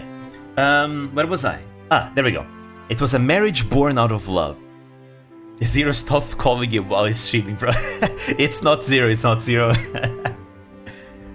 It was a marriage born of love, which was quite rare for the Sengoku period. With intelligence and persistence, Hikotsuru would support her husband, the cool-minded tactician, Nabeshima Naoshige. Here is the fourth member of Holox who gets 1 mil. Interesting how Louis have the lowest subscribers count from Holox. Yeah, that's actually interesting, right? I thought Louis... I mean, okay, to be fair, let's keep in mind that Louis is still popular, right? She's still, like, big, like, by overall VTuber standards. But I'm actually surprised that... I thought she would be, like, one of the most popular, right? But she isn't. It's very interesting. Obviously, she's still popular, right? You know.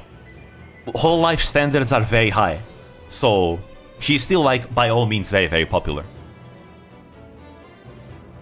And there we go. Hikotsuru and Nabeshima Naoshige get married. Alright. Let's see, what else we have here? Shimazu. Okay, so we go for south of Kyushu. Right here. There we go. Right here, the Shimazu. Jishinsai's letter.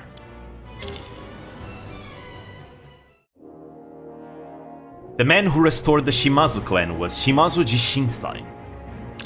Turns out everyone loves dirty and smelly. Okay, but to be fair, Chloe is really goddamn adorable though. Like, she's really cute. Like, she's that type of cute where she's so cute that you get pissed at her for that, right? Because she's really goddamn adorable, but really goddamn adorable. Like, she makes my heart skip a beat with how adorable she is. Yeah. Although I've been enjoying Gozaru a lot as of late. Koyori is still my favorite of Holox. But I've really been getting into Iroha as of late. I really like her. He praised Shimazu Takahisa's second son, Shimazu Yoshihiro, as an outstanding hero, both brave and intelligent. Yoshihiro's military prowess would earn him the position of Commander-in-Chief of the Shimazu military. Everyone is great in Holox. Yep, it's just a strong, solid generation. Very good one. In a time when war was valued above all else, he stood out with a striking brilliance. Among his siblings, Yoshihiro is currently the most adept at war. I mean, Yehise is also really good at war, but yeah. In these turbulent times, nothing is more important than victory on the battlefield. Am I really the most fit to lead the Shimazu? While Yoshihiro fought on the front lines, Shimazu Yoshihisa, as the clan's leader, often stood at the rear. Iris and Mumai are close to 1 mil too. Let's go! One day, every single Hololive member will be at 1 mil. One day. It will happen. He was generally regarded as quiet and reserved, letting his retainers take credit for the clan's achievements. Do we count Regloss as Hololive? They technically aren't Hololive, right? They are Hololive production, but they are not Hololive, right? Guess who has the most subscribers from Advent? Fuamoko? If I had to guess, probably Fuamoko. Fuamoko are so popular, they are so diligent, they have like, they're so good in so many ways just in general. They took like the VTubing industry by storm, because a lot of people are not used to like two people sharing the same channel, especially siblings, even though they themselves already did activities before. But it is probably Fuamoko. My lord, may I have a moment? Oh, Toshihisa, what is it? Regloss is on Hololive, just a different branch? Really? Huh. Interesting. I'm still very confused about Regloss though. Like, they don't really feel like a separate. They don't really feel like anything different from a regular Hololive wave. But we'll see what they'll do in the future. Because maybe there's like projects in the works that we'll start seeing in the future. That maybe right now is still not, you know, not coming out. You mean like Hololive? Or like Hololive UGB? I was thinking more like Hololive itself. But yeah. I found this while straightening up the storehouse. A letter addressed to me from Lord Shinsai. I must excuse myself. What could Lord Shinsai have wanted to tell me? Good begets evil, and evil may good create. Seek your heart to know the truth. Know that shame may dwell within. If I judge something to be evil, it is evil. If I judge something to be evil, evil to be good, it is good. That is my responsibility as a leader. You must love all people. Fudo Myo and Aizen Myo both appear enraged, but in their hearts, they may have love for the world. Mistakes come with the opportunity for guidance, which can provide nourishment. Ignoring mistakes may seem a mercy at the time, but will become a seed that will later poison the body. For the sake of Satsuma, for the sake of the Shimazu, set aside your pride and correct your mistakes. One can be angry without having rage in their heart, and at times must resist such a rage, but no matter the case, reason and rule must be obeyed. Send you a picture in the DMs? Let me check. Oh, right, you're right. Device is part of Hololive. Yeah. So there we go. I'm still very confused though. But only time will tell, like, what kind of projects they'll be doing in the future.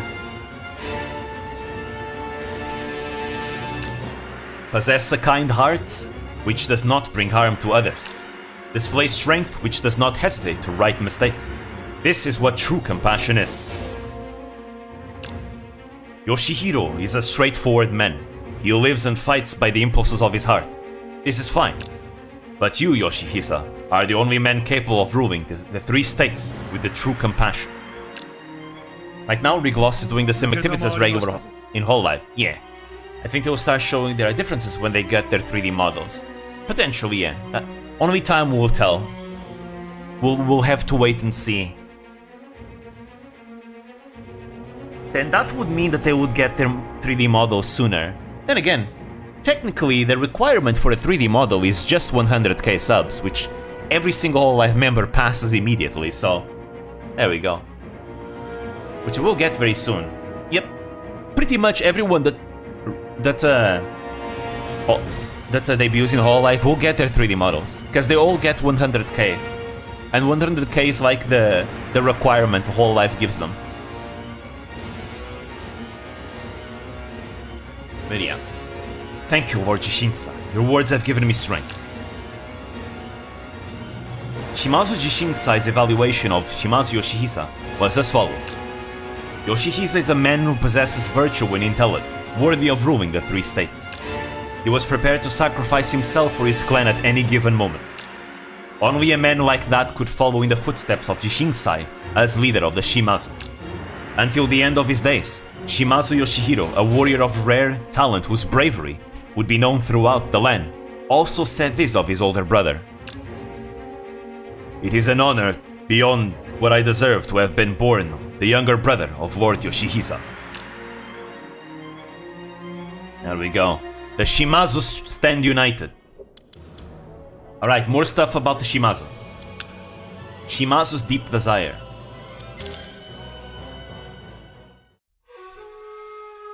Over 300 years had passed since the founder of the Shimazu clan, Shimazu Tadahisa, was appointed to govern the three states, Nishikaido, Sashu, Satsuma, Gushu, Osumi, and Nishu, Hyuga. The Shimazu clan had weakened due to internal discord and lost control over Osumi and Hyuga, leaving even their claim to Satsuma uncertain. But then came Shimazu Jishinsai, also known as Shimazu Tadayoshi, who restored stability to the clan and brought unity to Satsuma along with it. Shimazu Takahisa, who would be hailed as the great ruler of the Shimazu. He was the clan's 15th leader and father to 4 sons. Dude, look at that matchlock musket, by the way. You know, that musket is so sexy. Look at that matchlock gun. It's so sexy. Dude, it looks so good. Look, it even has the Shimazu clan mon in it there. Can you guys see like the Shimazu clan symbol there? It's so... I love that. I love matchlocks so much. Matchlocks, you know, obviously by modern standards, matchlocks are like, you know, nothing. But like, matchlocks are my favorite type of gun. They're so beautiful. I love them so much. So beautiful. They look so cool. If I ever give myself like a VTuber outfit, you know, an alternative outfit, I definitely want a samurai one with a matchlock gun, for sure. Anyways, yeah. Jishinsai and Takahisa's deepest desire was to complete the restoration of the Shimazu clan and to reclaim the role of Governor General over the 3 states. Finally, success had appeared before the clan's eyes. Matchlock guns your fetish, dude, I just love matchlock so much. Ito is all that remains. I can see almost every member of Whole Life JP have 1 million subs. Only 7 members still didn't get those numbers. Can you guess who? Choco, maybe? Maybe Choco, maybe Aki Rosenthal, maybe Roboco, maybe... Azuki, maybe?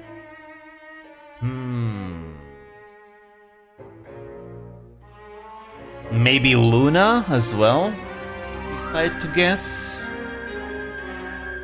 I'm not counting Rigloss. Well, I guess they're not Whole Life JP. They're different, their device. Obviously we have Louis. She's like 800k or something. Oh, okay. Choco already has 1 mil. Those are my guesses. Can't think of much anyone else. Yeah. Huh, they're practically dead already. We will surround Sarawara and deliver the final blow. But we must not get complacent. Destroying the Ito will surely bring a fight with the Otomo clan. Their land is prosperous and they boast many soldiers. We will not win if we are not suitably prepared. Yes, and I cannot be negligent in my governing duties either.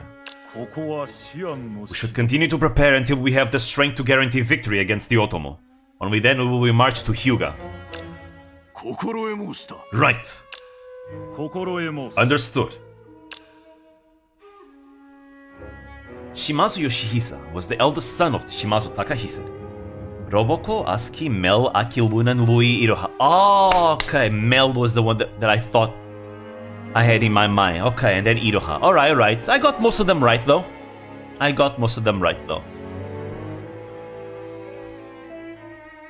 Shimazu Yoshihisa was the eldest son of Shimazu Takahisa. Jishinsai praised him as a man with a virtue and skill worthy of the ruler of the 3 states.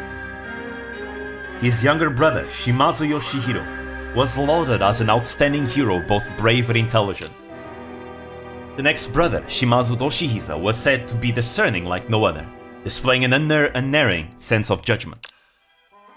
Finally, the youngest, Shimazu Iehisa, was extolled for his skills in the arts of war. He's skilled in ambushes.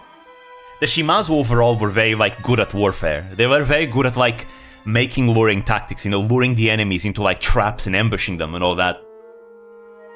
They may be tough macho samurai, but they were very deceptive in their arts of war. Who from ID has the least subs? Anya, if I had to guess? It's either Anya or Yofi, but I think it's Anya. I'm pretty sure it's Anya.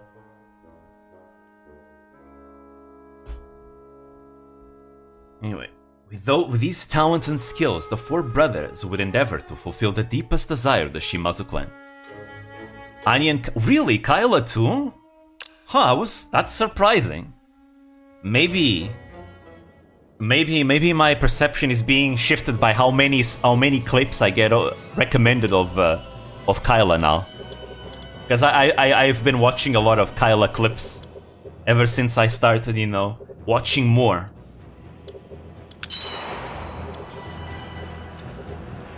Anyways, we continue our march. We have this tribe ready. Keep it up. They don't have any troops to survive. The Honganji troops are gone. We also take territory faster.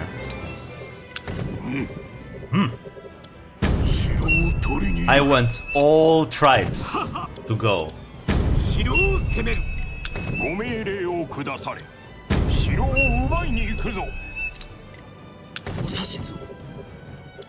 There we go.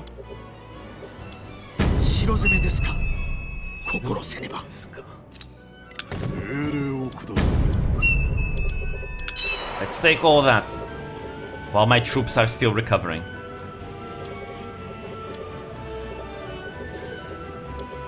These are gonna be a pain to take. Oh, the Kitabatake took Shingu? They're not supposed to take Shingu. Anyways, at least most of the things we needed to do are being done, which is very good. Oh! Katsuya just killed someone in combat. Her grinding streams are not for everyone. True, I guess that is fair. That is fair. There you go. Katsuya just killed Takahara Tsugotoshi in combat.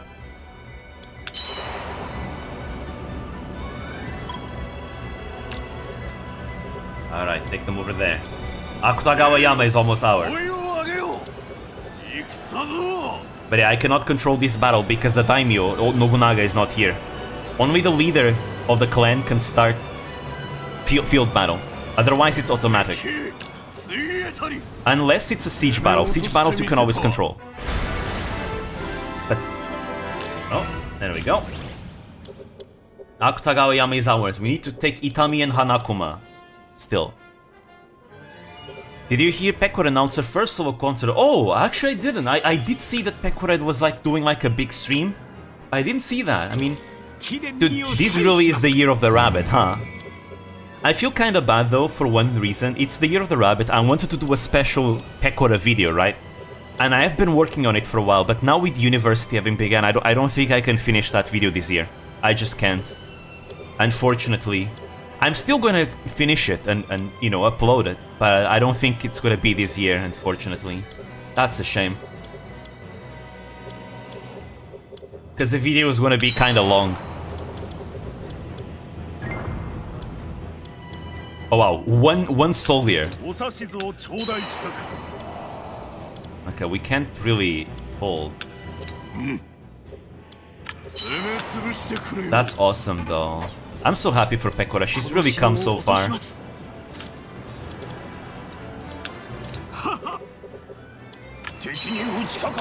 hold them there. This is a bit of a clusterfuck right now.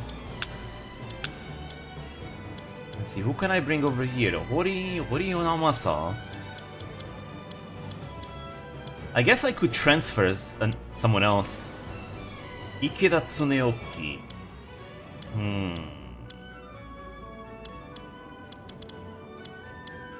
Sure, why not? I'll transfer Tsuneoki over here. Omakase.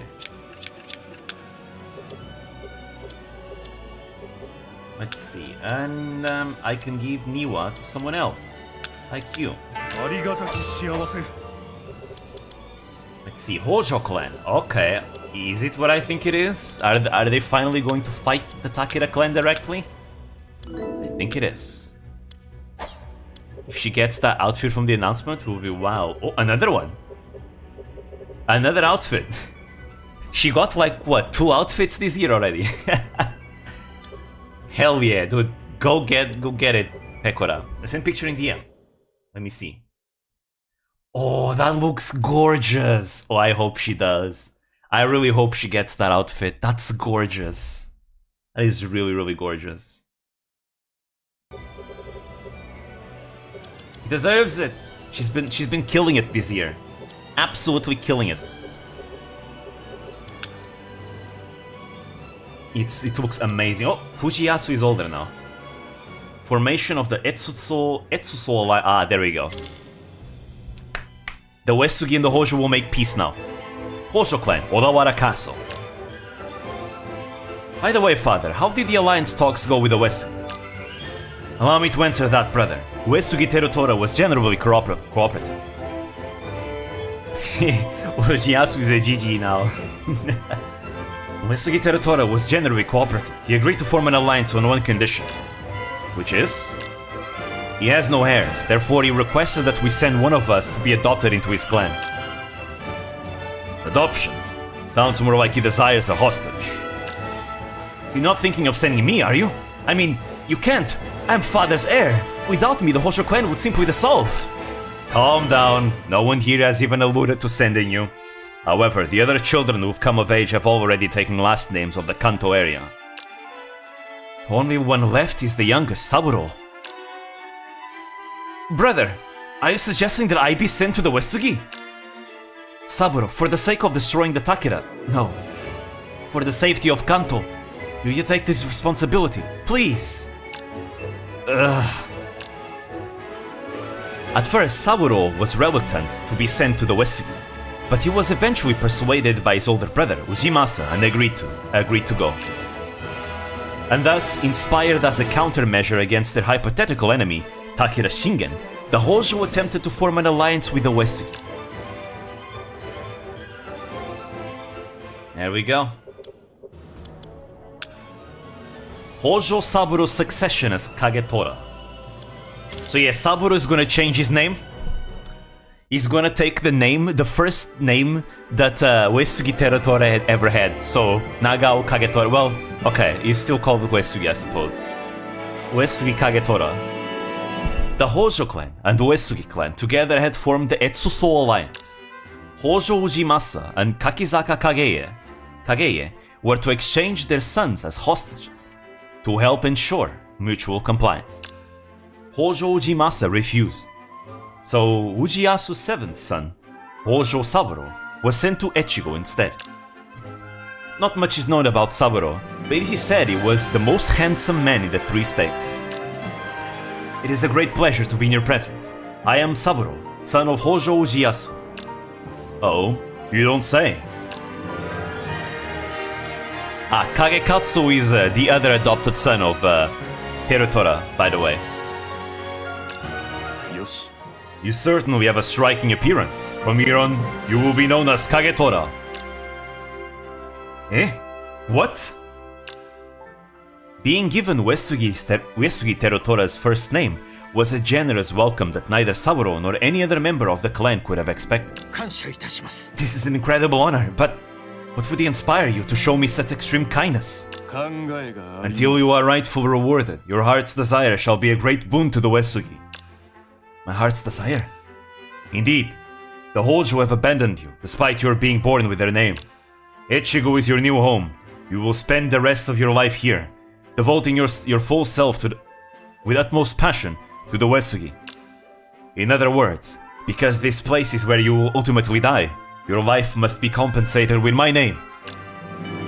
He is fair and upright, rewarding justice with just reward. This must be why they call him the incarnation of Bishamonten.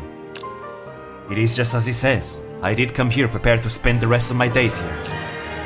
Though not for the Uesugi, for they will one day be mine. And I will have my revenge on the Hojo for having cast me away. That was how Saburo, having been sent from the Hojo to the Uesugi, became Uesugi Kagetora. There we go. Hojo Saburo's name changes to Uesugi Kagetora. Uesugi Kagetora becomes affiliated with the Uesugi clan. The following clans form alliances, Uesugi clan and the Hojo clan, for 60 months. But wait, we're not done with the Hojo clan though. Battle of Mimasetoge. Yeah. Oh, there we go. We're gonna see some badass moments from Shingen now. It's time to see Shingen be a badass. Battle of Mimase Toge. Alright, let me increase the audio a bit.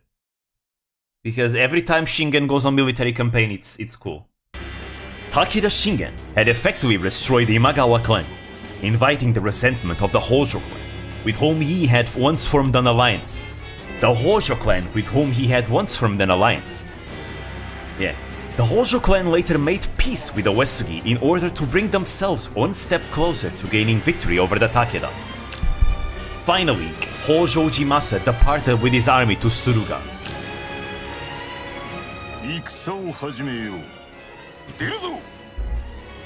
So, the Hojo's little bastard has set out to take Suruga, you say? Well, I'll show you a trick or two. Shingen ordered his entire army to march. One would expect it send them to protect Suruga from Ujimasa's assault. However, as if he was ignoring Ujimasa entirely, Shingen ordered his troops to march southward from northern Kanto, all the while keeping the Uesugi clan at bay. Yeah, dude. So not only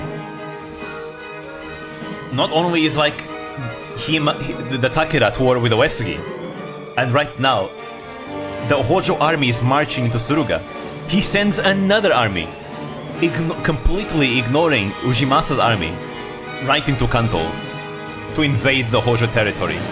Oh, you invade me? No, I invade you. Uno reverse card, completely. As a result of the wholly oh, there we go, the Takeda war theme. As a result of the wholly unexpected move, the Hojo clan found their main base, Odawara Castle, completely surrounded. Just like that. What? Shingen has sent his army to Odawara? We must return at once! Panicked, Hojo Ujimasa withdrew from Suruga, rushing back to Odawara where his family remained. Only a man like Shingen would ignore the assault by my brother's army and direct an attack on our main base in his absence. Yep, that's a very Shingen move. Oh, let's ignore the enemy and just attack them directly. Ha! What of it? If Odawara didn't fall to Uesugi Terutora, there's no way to fall to Shingen. We'll rout his forces. No, we will not engage him. We must approach this in the same way we did with Terutora. To answer his provocation is to fall into his trap. And so, Ujiyasu kept his forces from meeting the Takeda, focusing his efforts instead of fortifying their defenses. I suppose Ujiyasu's not like his son.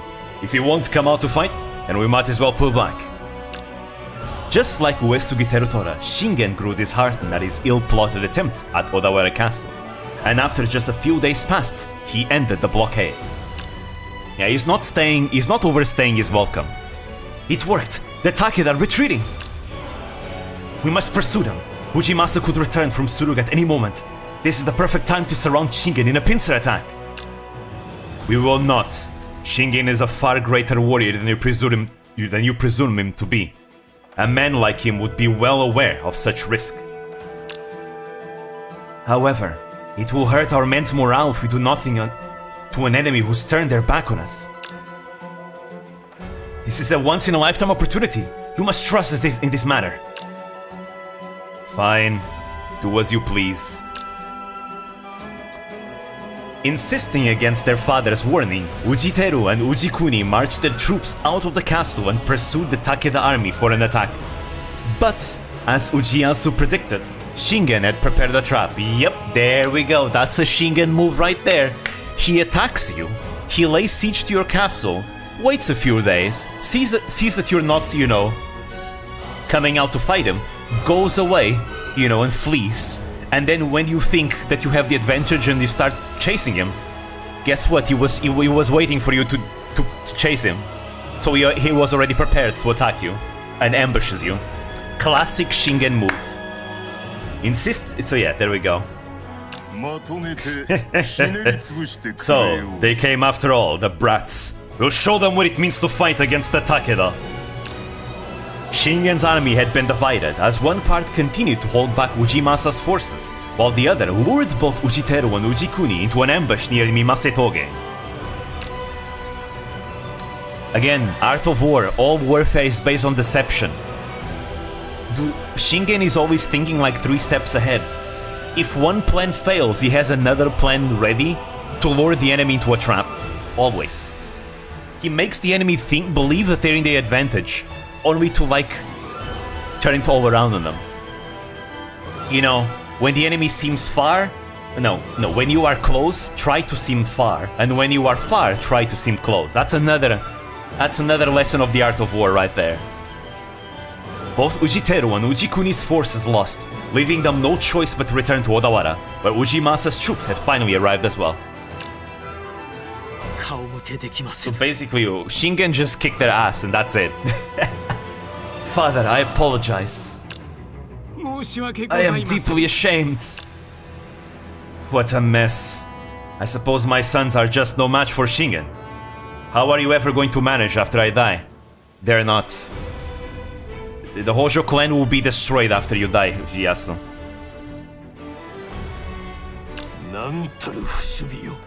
Surely you realize that I don't have many years left. Perhaps we were foolhardy in deciding to ally with the Uesugi to challenge the Takeda. Like, the Hojo clan doesn't exist anymore. It's one of those clans that was literally eradicated completely. Like, Ieyasu will die, Ujimasa will take over the clan, and the clan will remain powerful for a while. But then Toyotomi Hideyoshi starts taking over Japan, and the Hojo clan will refuse submitting to the Toyotomi. So the Toyotomi decide to eradicate the Hojo, because they feel like the Hojo are too powerful to remain alive. And that was the end of the Hojo clan, which is really sad, because the Hojo clan overall always had so many good leaders. Like, the Hojo clan... Now, there are 2 different Hojo clans, right? There's the Hojo clan that's really old and comes up all the way until, like, the Kamakura shogunate and all that. This is the second Hojo clan, right? Because the first Hojo clan kinda ended up also being eradicated, I think. This is the second Hojo clan that exists. It was formed by Hojo Son. Hojo Son was the second name. I forgot what name he had. His name was Ise something something, right? But he changed his name to Hojo Son, right? Hojo Son was an amazing leader. Like, really, really good leader. His son, Hojo Ujitsuna, was also another amazing leader. And then his son, Hojo Ieyasu, is another amazing, really good leader. Ujimasa was not a bad leader by any means, but he wasn't as good as his predecessors, you know? If we compare Ujimasa to Ieyasu, Ujitsuna, and Son, he's not as good a leader as they are. But to be fair, the same is going to happen with the Takeda. Once Shingen dies, the Takeda will decline, right? Shingen's son Katsuyori is not a bad leader by any means, but he's not anything like his father. And so the Takeda clan will be completely eradicated after Shingen dies. And as for the Uesugi, they will survive, but barely. Because once Terutora dies, they're gonna plunge into a civil war between Kagetora and Kagekatsu. Kagekatsu will win the civil war, but they're gonna be very weakened as a result.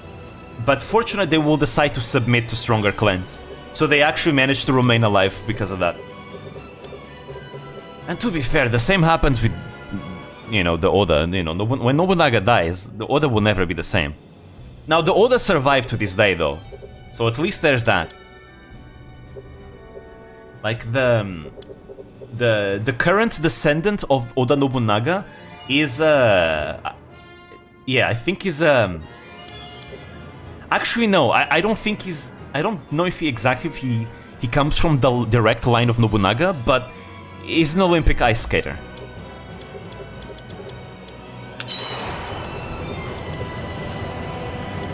Technically, there is still a Takeda clan, but the Takeda clan that exists is not this Takeda clan. Because this Takeda clan, the really popular one, like the famous one, is the Kai Takeda one, right? This one, this clan. Why are they called the Kai Takeda clan? Because they are the Takeda clan from Kai province. This right here is Kai province. That's where their ancestral lands are from. But there is another branch of the Takeda clan. It's the Wakasa Takeda clan. It's this one, right here. The Wakasa Takeda clan, right here. From the Wakasa province, right here. But they are not that famous. And the current descendants of the Takeda clan, they come from this branch of the Takeda clan, not the other branch. That's why. And I think technically there used to be a third branch of the Takeda clan somewhere here in Chugoku. Speaking about Chugoku, holy shit, the Mori are huge. The Mori have grown so large. Also, the Chosokabe will also be completely eradicated after Motochika.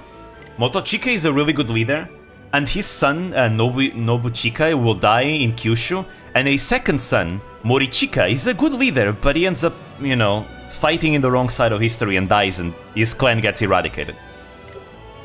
So yeah.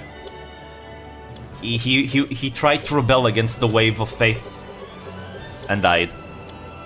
And his clan went with him. The Date clan still exists today. The Date clan, if I remember, the descendant of the Date clan is actually... She was voted as Miss Japan. She is a very, very, very beautiful lady. Who took part in those beauty contests in Japan. And she practices archery, actually. I think she's also like a professional, like for like archery sports, kyujutsu. She competes in tournaments and all that. I forgot her name though.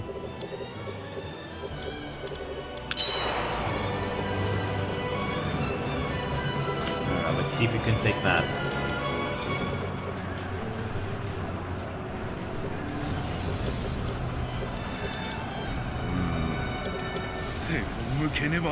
Archery is in their blood.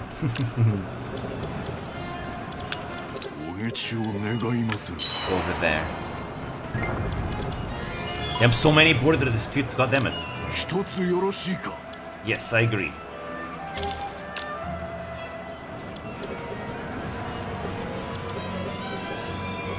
I really want troops. What's this? Enemy soldiers. I don't have the money for this.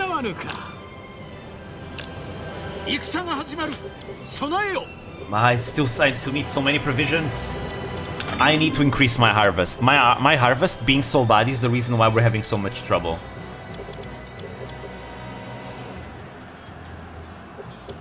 Also, outside governance range, right.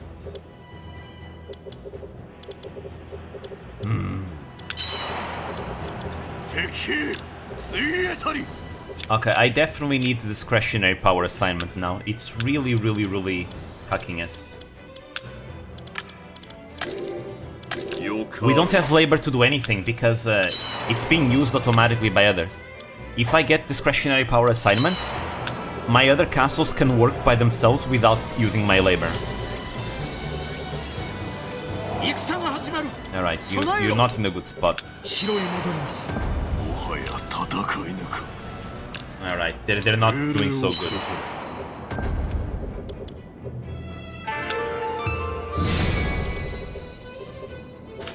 Come on, Rice, grow faster! Yeah, exactly. That's exactly it. No, oh, God. They are comfortable with you as an ally. Oh, surely they won't care about me anymore, though. The Wesugi are not supposed to be here yet. There you go, there we go. We got discretionary power assignment, so let's fix that. Takeda Nobutora. Oh, wait. Oh, this is literally the Takeda Nobutora. Hell yeah, let's try and get him on our side. Some treasures. Let's see. What was I going to do next? Ah.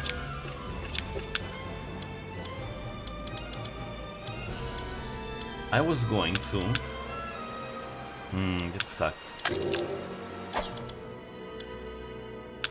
Do something like this. Kanayama, there we go. Now I can make them all work, those territories, without taking up any labor.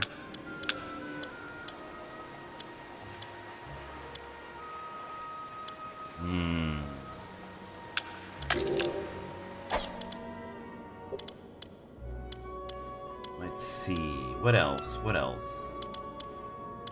All good, all good. Skidani. Just one troops, just troops. Alright, we're done here. I definitely need more money, more income. That's really, really holding us back.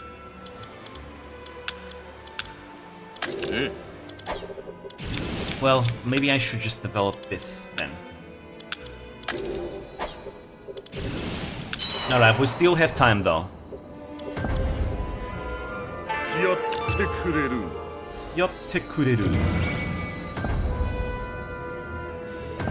We've weakened the enemy quite a lot.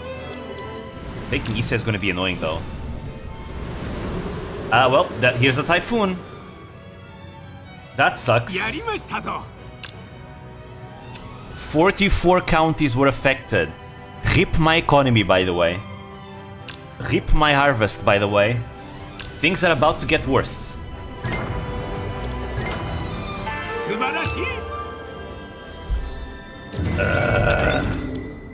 Alright, let's fix a landslide. Here's a river flooding to solve. And we don't have labor to fix anything else. So here's hoping that no rebellion starts because I'm not fixing things.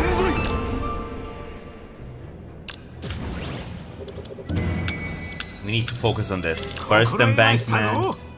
There we go. Roadwork completes. Landslides.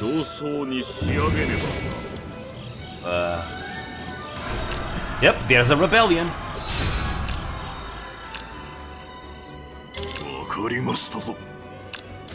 A rebellion started in Kameyama because I didn't fix the issue fast enough. I'm not getting any income from there. River flooding. River flooding. Burst embankment. Alright, let's put down those rebellions. Oh, Hideyoshi's already taking care of it. Good. Repress them. Typhoon destroyed my roof, riot. Yep. Exactly.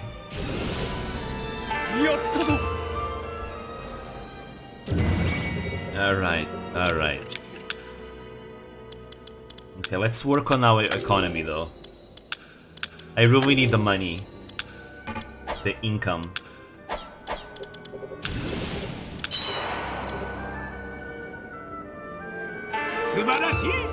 I just really want a better harvest. Alright. All my work that I was doing completely overwritten. How's my... Okay, we have 74 days of provisions. That's not enough. There we go.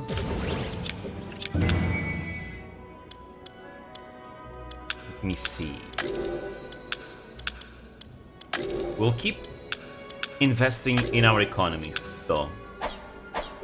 Money makes the world go round.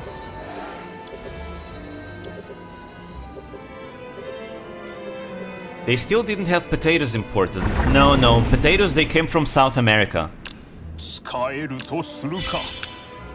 But potatoes came from South America. They especially came from the Incan Empire. So, well, by this time, I think Spain already has control over that region, and it will be the Spanish that will start bringing potatoes and spreading potatoes like throughout Europe and all their territories. So, if there's any potatoes, probably the Portuguese brought them here from the Spanish, but I doubt that. I think they really don't have any potatoes still yet here. And if they do, it's probably like a rare delicacy or something. Because Japanese mostly harvested rice, for the most part, just rice. Like most of Japan can't really grow many other crops because Japan's terrain is heavily mountainous, which makes it very unsuitable to grow many crops of many kinds, right? There is only few regions of Japan that are fertile, right? Kyushu has some areas that are very fertile, right? Because of all the volcanoes and all that it has. Owari over here, Owari in Mino is very fertile as well. If I remember correctly, Yamato here is also very fertile, and it's the reason why the Yamato people in ancient Japan ended up being so dominant, which is why today's people are from Yamato, in fact, right? The Japanese people as we know them are Yamato people in a way. Because here Yamato is more fertile. The Kanto region here is also very fertile as well, but that's kinda it. The rest of Japan is not as fertile. Not really. It's mostly mountains and mountains and mountains, and rice is the best crop you can grow in these conditions, with those rice terrace farms that they ended up making. Now, to be fair, the Incans also were able to, you know, get by with their own terrace farms by growing other crops. So I think if the Japanese learned from the Incans, they probably could have easily grown, you know, potato crops too from their own terrace farms, right? But again, this is like another side of the world, so probably that knowledge, you know, they don't have that knowledge yet. So it's mostly rice, but it wouldn't be a surprise if eventually the Spanish import potatoes, and from the Spanish it ends up getting to the Portuguese, and from the Portuguese it gets to the Japanese, right? And then the Japanese start growing potatoes too, maybe, potentially. But it's probably still like a rare delicacy if it reached here, Japan. I need to study that actually, because I'm pretty sure I'm gonna have to study that for what I'm learning at Newry now.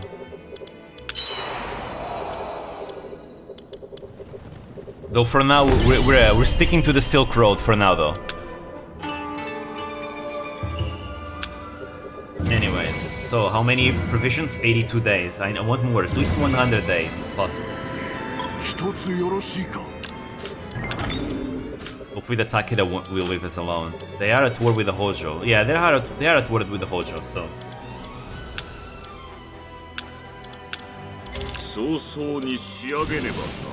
The Otomo clan. Let's see what's going on with the Otomo clan.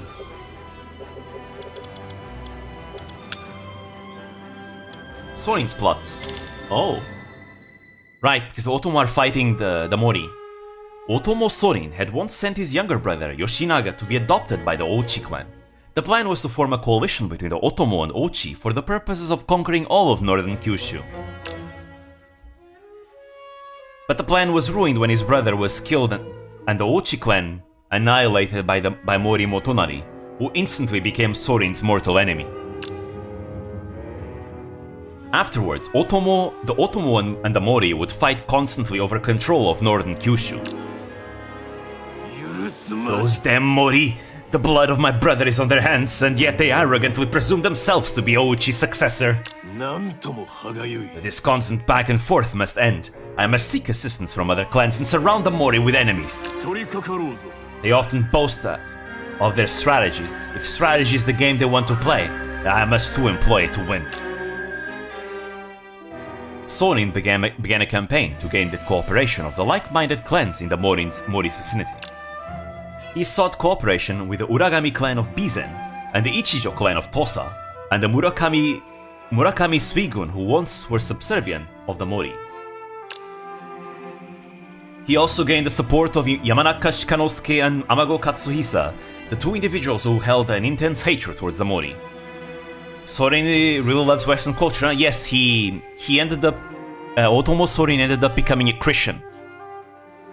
He converted to Christianity. He wanted to convert like the entirety of Kyushu to Christianity too. He was very much a fan of all the products and everything that the Westerners brought, the Portuguese brought to him. Well, not necessarily the Portuguese. By this time, it's it's every Jesuit, right? And the Jesuits also had like Spanish and Italians in there as well. For example, Francisco Xavier, Charles Xavier, Francis Xavier, he was Spanish, for example. But yeah, as the Shimazu said, the Westerners got him in his grasp.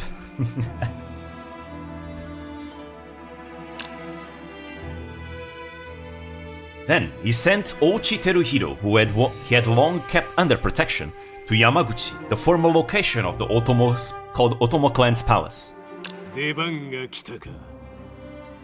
Yesterday I was talking with my friend about how West influenced another country. He said Japan is not influenced by the West. I laughed at his face. Oh yeah, it was very much influenced in different periods of time.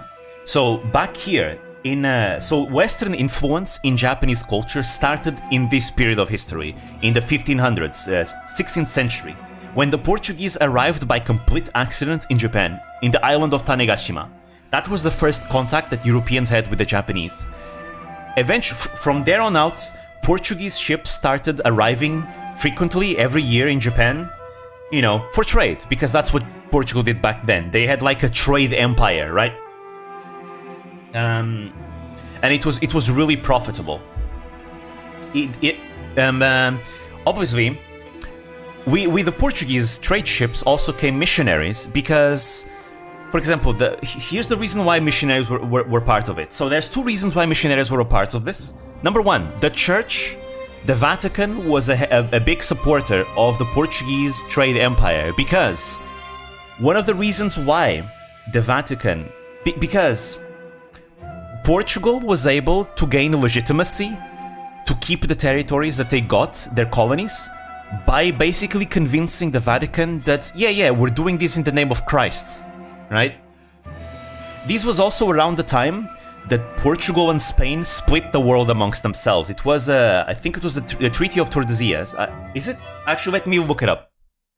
Let me look it up. I don't want to be wrong here. Let me be wrong. I don't want to be wrong here. Treaty of Tratado Tordesillas. Let me see. Yeah, exactly. Let me put this on screen so you guys can see. Although this treaty wasn't really respected by anyone involved, honestly. Let's be honest. There we go. This is a good one.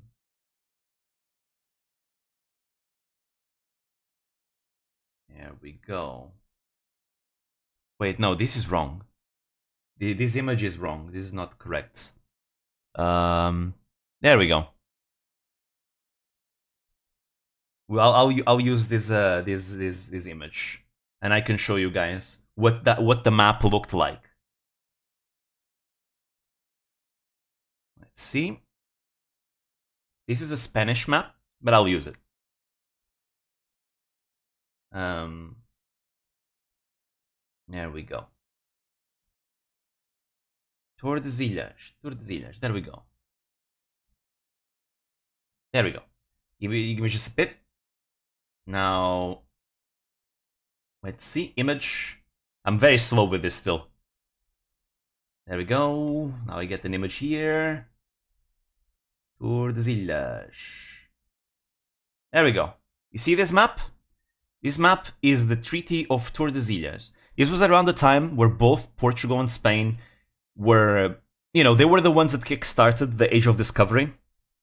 You know, during this time, Britain, the Netherlands, and France, they still weren't really in the whole, you know, going out and sailing. It was just Portugal and Spain at this time, I think, right? And to ensure that they wouldn't step on each other's toes, they ended up under the survey of the Vatican, the Vatican Church. They ended up splitting the world amongst themselves. Portugal would get, you know, those lands there from Brazil, Africa, and Southeast Asia, while Spain will get the rest. Both Portugal and Spain wanted to reach India, Spain eventually found something else that's not India, but ended up being very, very, very profitable. But yeah, Portugal's goal was to dominate the spice trade. That was Portugal's goal, and at this time they succeeded in doing that. They found the maritime route to India through here in the African coast, all the way around, crossing the Cape of Storms, which then they renamed Cape of Good Hope, all the way to India in the cities of Goa, Damau, and Diu. They fought a naval war against the Ottoman Empire, which for control, because the Ottomans weren't really happy that the Portuguese now suddenly, were having, a grasp of the spice trade. Because keep in mind, the reason why Portugal even decided to find a maritime route to India was because the Ottoman Empire had banned spice trade, or just trade in general, between India and Europe, right? Because they took Constantinople and they decided to ban trade between India and Europe. So as a result, Portugal wanted to find an alternative route to India. That's why Portugal was there. And then Portugal arrived to India, managed to have a good grasp of the spice trade. The Ottomans weren't very happy with that. They fought a naval war. Portugal won. And from there on, Portugal became like the most naval dominant power in the world at this time. And then they would eventually spread to Southeast Asia. They eventually took control of the port of Malacca. And eventually they would arrive to China, where they would help China fight some pirates. So China would give Portugal Macau, which Macau ended up being Portuguese territory for many, many, many years. That's why if you go there to Macau, there's still like many signs in Portuguese, and there's people there that speak both Chinese and Portuguese. Although the Portuguese speakers are starting to decline, because now Macau no longer belongs to Portugal. Portugal formally returned Macau back to China in the 90s, because Portugal saw that China really wanted Hong Kong from Great Britain, and since it ended up being kind of taken by force, Portugal decided, yeah, it's best if we just give it back as well, in peaceful terms. So that's why Macau is back to China again. And then eventually they would arrive at island of Tanegashima in Japan. So that's why they were there. But because all these trips, both Spanish and Portuguese trips, were basically being sponsored by the Vatican, that's why they also brought missionaries with them, right? There were missionaries coming in every single trade ship from both the Portuguese and the Spanish, right? And it's worth noticing that a lot of the Portuguese expeditions were led by religious orders. Do you guys probably know about the Templars, right? The Knights Templar, right? So the Knights Templar at this time, they technically didn't exist by that name. They still existed, but not by that name. Because as you know, the Knights Templar were slandered and persecuted, and they were, being executed and all of that. Except in Portugal. Portugal was the only country that did not persecute the Templars. And instead, Portugal our king, Dom Dinis, decided to change the name of the Templars to the Order of Christ. And every single Templar basically found refuge in Portugal. And that is why if you look at images of artwork of Portuguese ships, you will notice that Portuguese ships have the symbol of the Knights Templars. Because the Order of Christ is the Knights Templars, right? And the Knights Templars, the Order of Christ, they were the ones that led the expeditions of the Portuguese in the Age of Discovery. So of course, they also brought missionaries with them, because that they are a religious order at the end of the day. So, because again, having the support of the church ended up being very advantageous for Portugal as well. So yeah, that's why the Portuguese brought so many missionaries. It's to gain good reputation amongst the Vatican, and also because they have the support of religious orders that led like the expeditions that they did. This is why. So yeah, this was basically the beginning of Western influence in Japan. Obviously, missionaries start arriving in Japan. We have the example of Francisco de Xavier, Francis Xavier. He ended up converting a lot of people in Kyushu. But we also have the example of Luís Frois. Luís Frois was a Portuguese missionary that ended up going to Kyōto. He ended up befriending Nobunaga, and he ended up convincing Nobunaga to let him build the first church in Kyōto. In fact, Luís Frois would be the one to write the Japan Chronicle, which is like one of the first like historical like books about Japan. Well, more or less, not really. You have the Nihon Shoki and the Kojiki way before, but of that kind, it was the Japan Chronicle. They literally wololo there. Yes, they did. However, now this didn't remain forever. See, Nobunaga was an atheist. Nobunaga didn't really care if the missionaries were like spreading their religion. He didn't care. As long as they keep bringing more Western merchants with cool Western stuff, he's fine. He lets them like do whatever they want, right?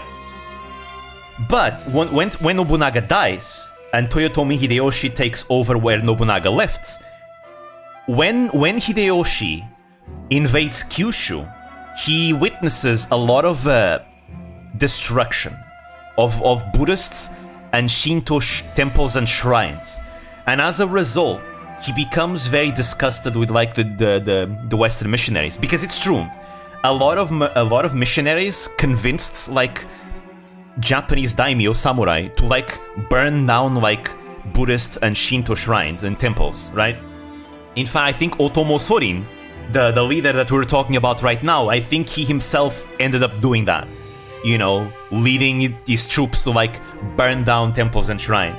As a result, Toyotomi Hideyoshi was not very keen on them and started cracking down on missionaries or anyone that converted to Christianity. I mean, not really. He still allowed people to be Christians, right?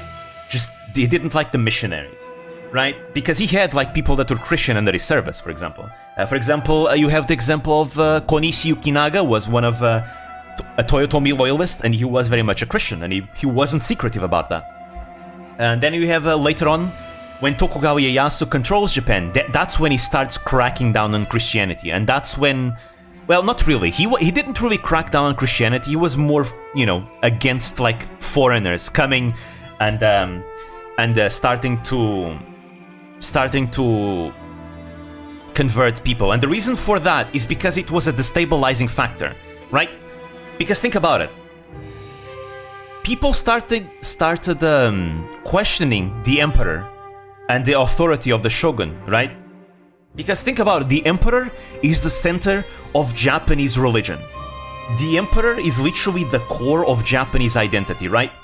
Supposedly, according to like the Nihon Shoki and the Kojiki, the emperor of Japan descends from Amaterasu herself, right? Who is the daughter of the creators of Japan itself, which is Izanagi and Izanami, right? This is the core that unites like Japan as a country, right? And this would be what would be written in the Nihon Shoki and the Kojiki, right? They were very much written back then in like long ago to kind of bring this sense of unity amongst the Japanese peoples, right?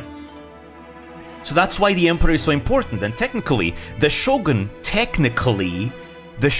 only has power because the emperor gives him the authority to rule, right? So as you can imagine, Westerners coming in, converting, you know, Japanese into Christianity, and, you know, because of Christian beliefs, they start, you know, questioning the authority of the emperor because, ooh, Amaterasu, who's Amaterasu? We only have one lord, and that's the one lord, the Christian god, right? They start questioning, you know, native beliefs, and questioning those native beliefs is dangerous to the authority of the Japanese government, whether it's the shogunate or the empire, right? Doesn't matter which. It's complicated, and that's why Tokugawa Ieyasu also ended up cracking down on missionaries. And then his grandson Tokugawa Iemitsu, he would be the one to ban it formally. Just nobody can be a Christian. Tokugawa Ieyasu's son Hidetada also kind of was a bit on that crackdown, but Tokugawa Iemitsu, who was his grandson, he was the one that really cracked down hard on it and forbid it. Eventually, everyone would be banned once the Sakoko Decree, which closed Japan from the outside, was happened. Everyone was banned. The Spanish, the Portuguese, nobody can come in. Only the Dutch, and only in Nagashima, I think. Not Nagashima, Nagasaki. The Dutch can only come in the port of Nagasaki, which, fun fact, the port of Nagasaki was built by the Portuguese. Why were the Dutch allowed? Because the Dutch were a window outside the world, and unlike the Spanish and the Portuguese, the Dutch were not aggressive about their religion. The Dutch didn't really care about the religion. They just wanted to do commerce, right? Because of that, the Tokugawa shogunate ended up having more trust in the Dutch, and that's why Tokugawa Ieyasu expelled his Portuguese advisors in favor of Dutch advisors, for example, right? Because the Dutch didn't really care about the religion at all. And so for like 250 years, the Dutch would be the only Westerners to do trade in Japan, and it was thanks to the Dutch that the Japanese were able to get books about science and other advancements about the West, right? But still, Japan ended up kind of following behind with the rest of the world until Matthew Perry later on in the 1800s arrives in Japan. He was an American admiral, I think. He wanted to open up the Japanese markets because he believed that the Japanese markets were completely untapped because it was a closed country. That's an opportunity for business right there. So Matthew Perry decided to, with his gunboats, just arrive and force Japan open. And if the shogun himself didn't receive him, he would shoot his cannons at the ports, and it didn't care. As a result, that's what happened. The shogun was sick at the time. The Tokugawa shogun, he was sick at the time. He ended up not.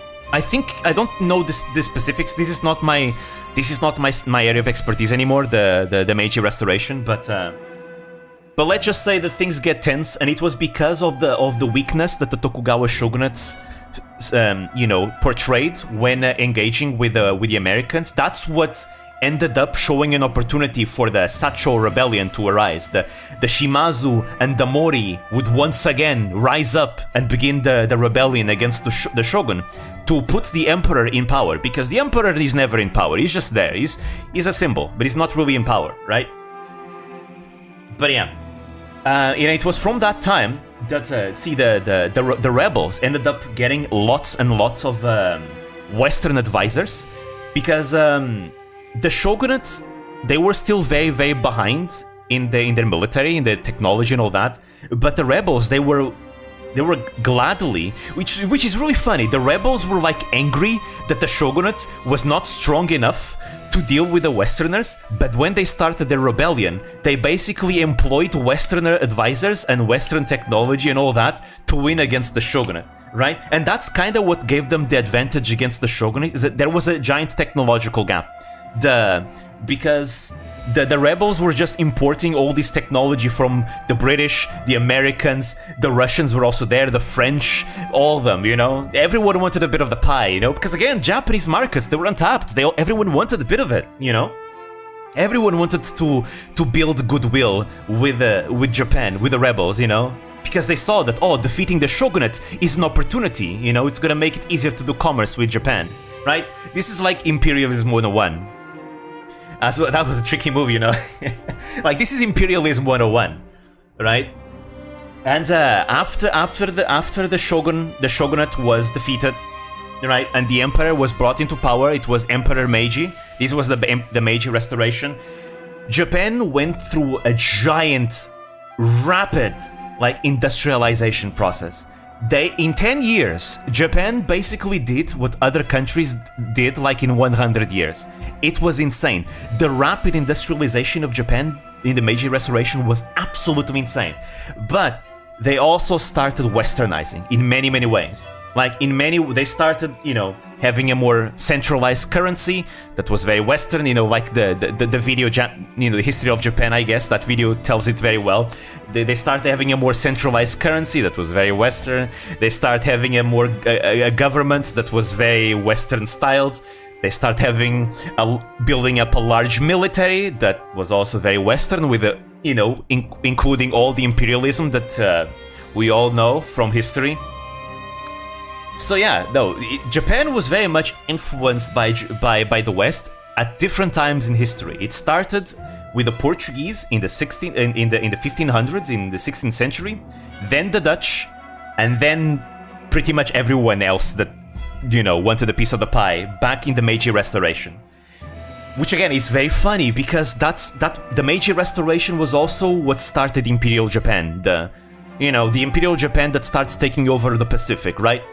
And that was also where the Japanese, many like extreme militarists, started having these ideas of Japan as a nation, united, and they're like, the emperor as a symbol, like the old ideas that they had, like in the Kojiki and the Nihon Shoki, they kind of revived them and ended up mixing those ideas with like modern ideas of the nation state that you see in Europe, at this time as well, They start having like these racial like ideas that the Japanese people need to be the protectors of the Asian peoples overall, right? That supposedly, again, this is not me, this is not my opinion, this is like I'm just quoting what people back then said, right? Don't take it out of context, alright?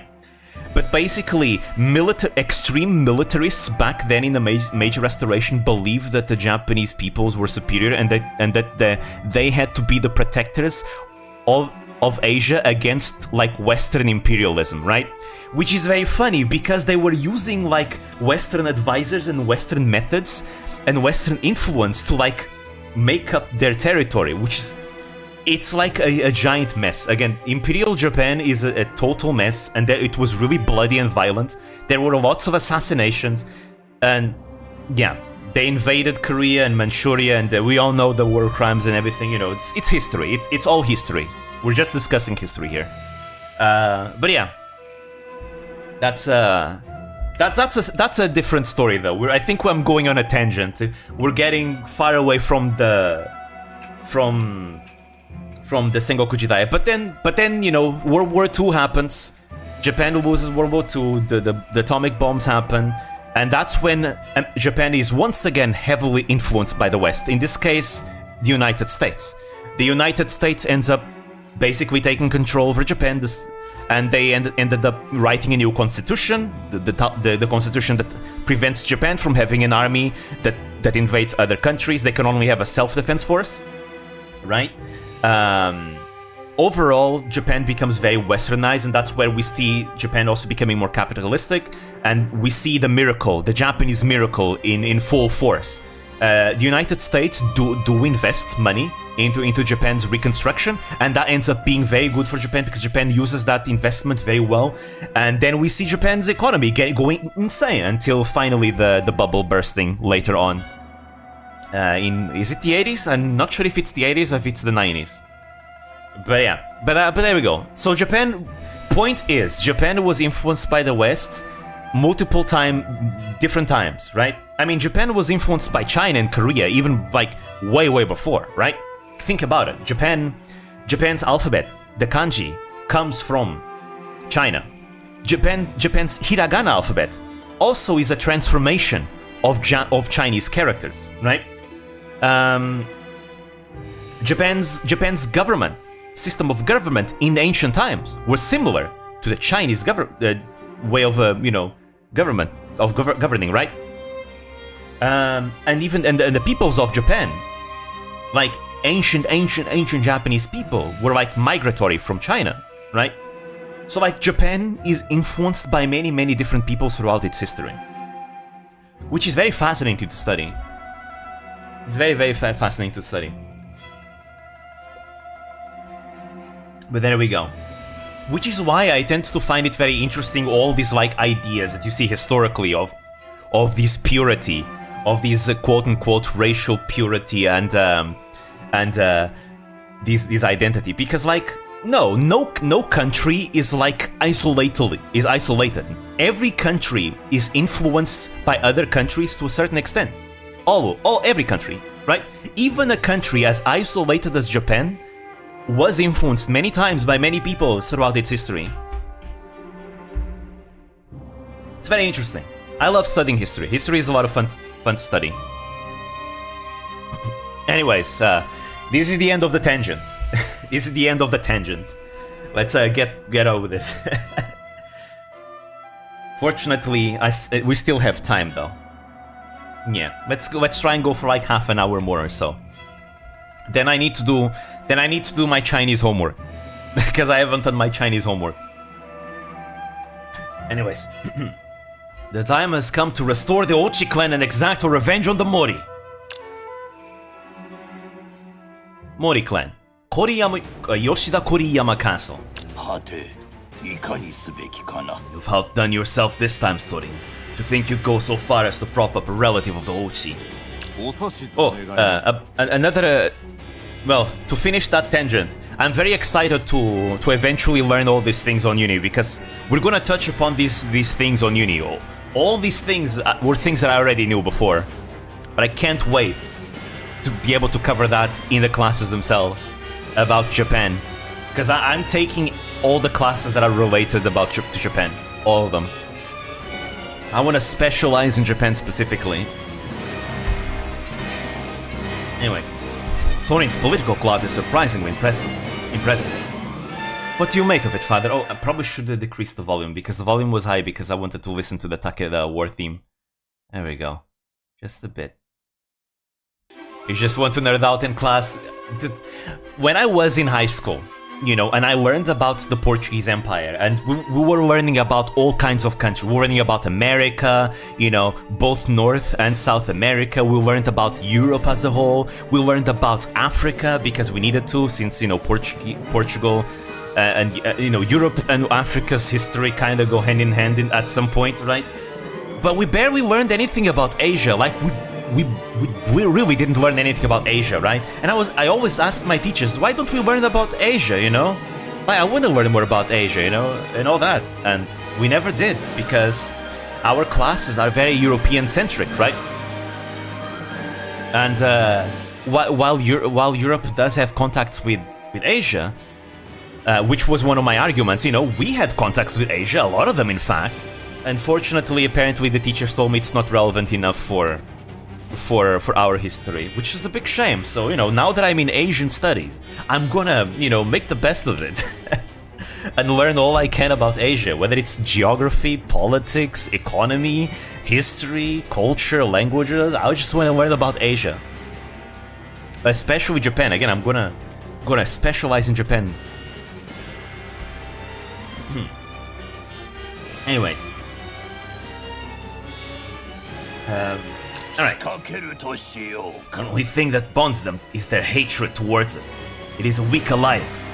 They pose a threat no larger than an angry mob. We'll split them up and take them down one by one.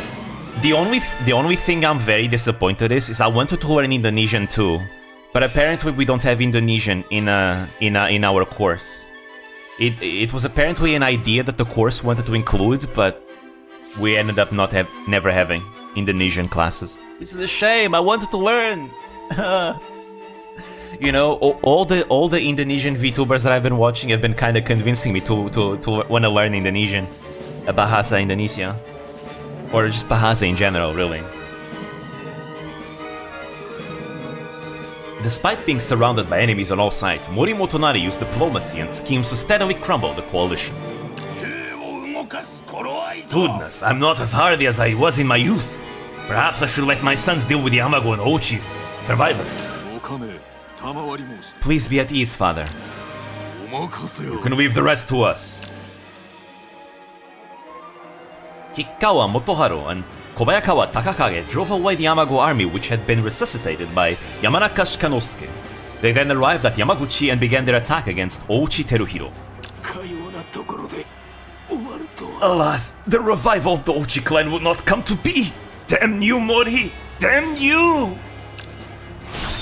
Despite his great efforts, Ochi Teruhiro was driven to commit suicide at Chaosuyama of Suo. The Mori had rid themselves of danger for the time being. Well, it looks like we handled that problem. Perhaps things will remain peaceful so long I have the support of both Motoharu and Takakage.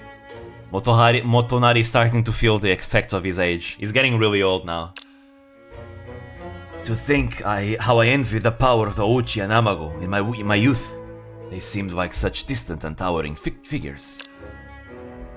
But now, I've seen them both defeated and later restored with a thirst for vengeance against my clan. Truly, I have lived a long life. Otomo clan, Funai Palace. My coalition failed! However, it appears the Mori soldiers are retreating to Kitakyushu. I should be relieved. They will lack the power to cross Kyushu for a while. I should take this time to expand my forces. History is very intertwined. Very, very intertwined.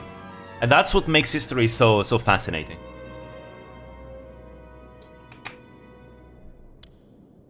It smells good. Why does it smell so good right now? It smells really good right now. Like someone's making food. Otomo kleine, there we go. Otomo kleine, Ichijo kleine making alliance. Otomo kleine, Origami kleine making alliance. And yeah. Alright. I'm getting hungry from the smell now. It's a very delicious smell.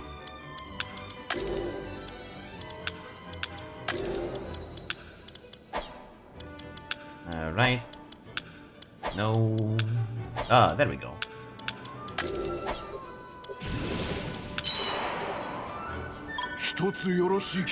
Shout in window. Can I have some, please? Yeah. Oh, Kakegawa. Wait. Takeda? No, we're not supposed to invade the Takeda. No.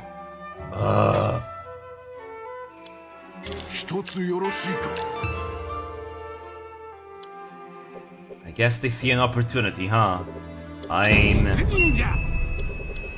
Oh, but this territory does supposed to belong to them. Okay, never mind. I'll find with it.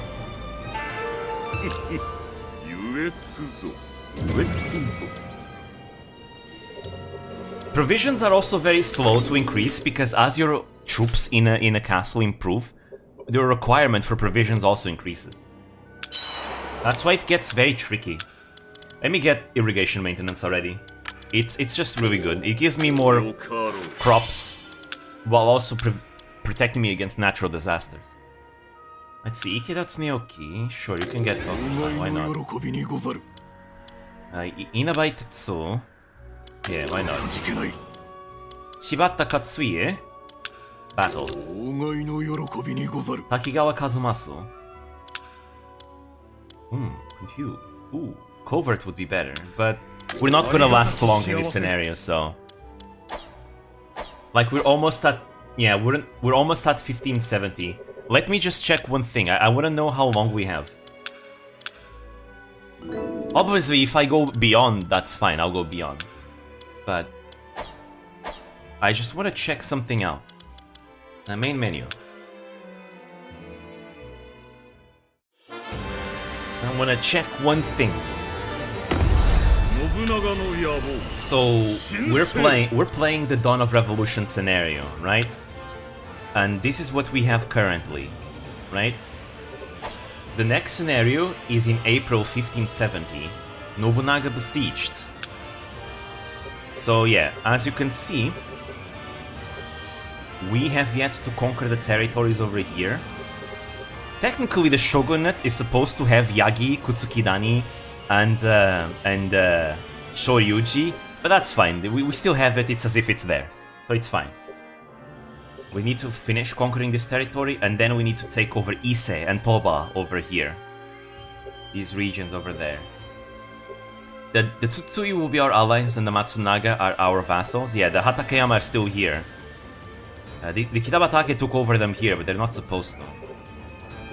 So yeah, I'm gonna keep playing until I conquer everything, though. But after we go through April 1570, I'm not gonna read any more historical events because that's for next stream. When we do the Nobunaga's besieged scenario, that's where we're gonna be invaded by everyone. What's your proposal? Yeah, I know. We need to be friends. Having friends is a good thing. Friendship is just a very good thing in general. I do have to say, I'm very happy for having made a very good friend in uni. I made a very, very good friend. Let me see. We'll survive uni together. Alright. No, Mori Ando Morinari should not get that. Also, why can't I see... There we go. I want to see the numbers. Better. Alright, we have more provisions here. That's good. It's gonna be a pain to take Anotsu as well.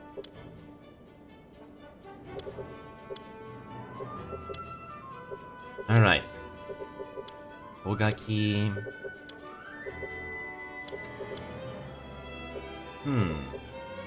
Ah, they're making it a defensive base now. I should probably take over Miyagi first then.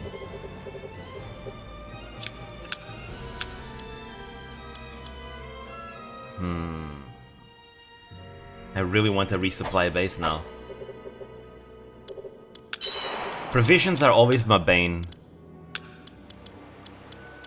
Always, always, always. Wait, no, that's... There we go.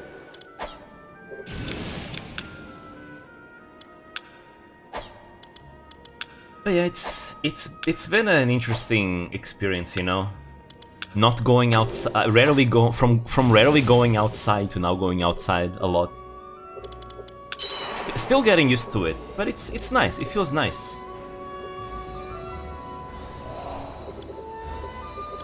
I really do feel, as of late, with these past 2 weeks, that I'm really believing that fortune does favor the bold. Because if you're bold, you get to know all kinds of people, I feel. And that is very cool. It is something that I had completely forgotten from high school. That I'm now remembering once again.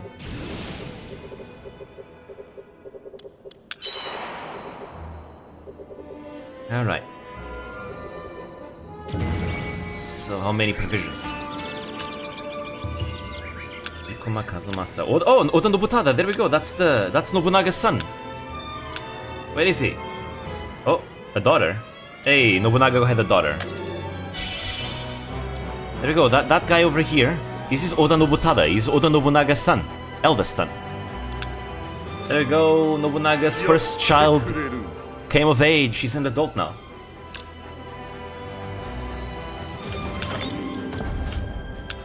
Right, the Chosokabe clan. Oh!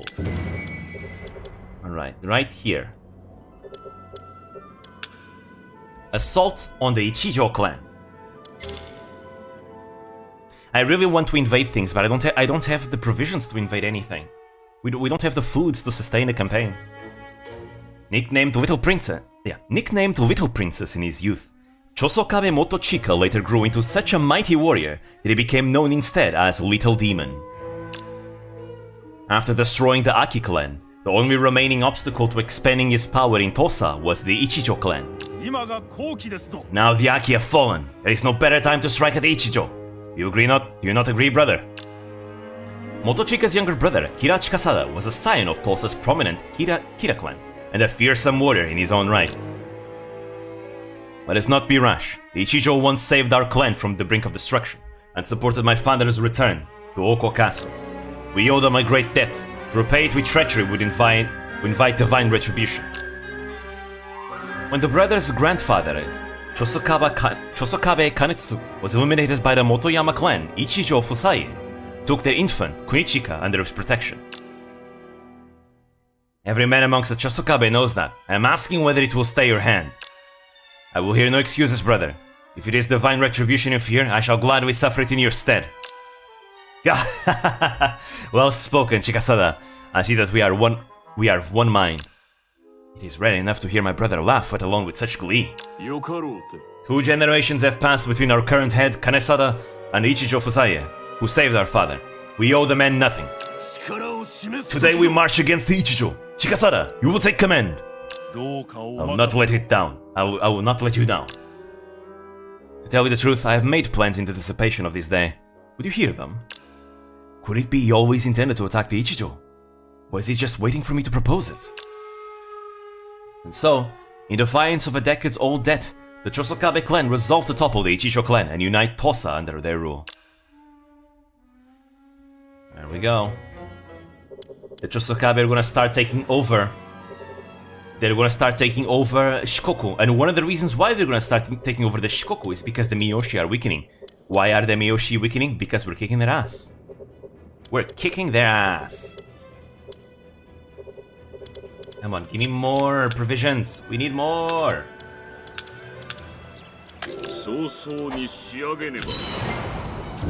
We have 3 months. I can't do it fast enough.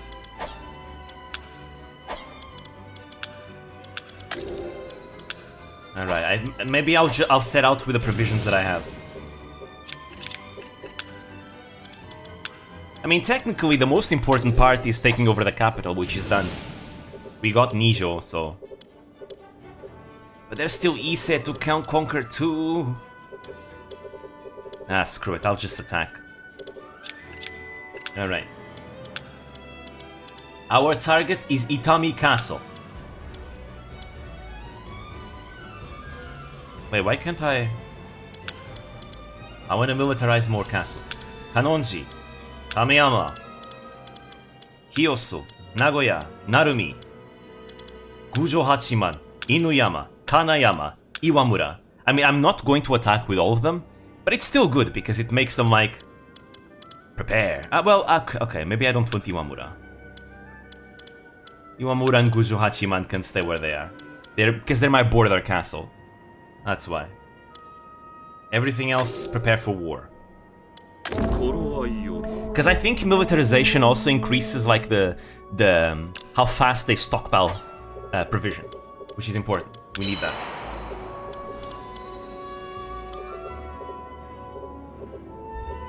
It means the enemy knows that I'm coming for them, which means they can prepare, but it's fine.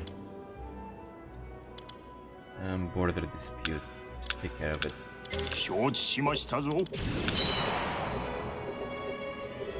Alright. Yeah, and they're now starting to sabotage us as a result. We cannot march from there, but that's fine.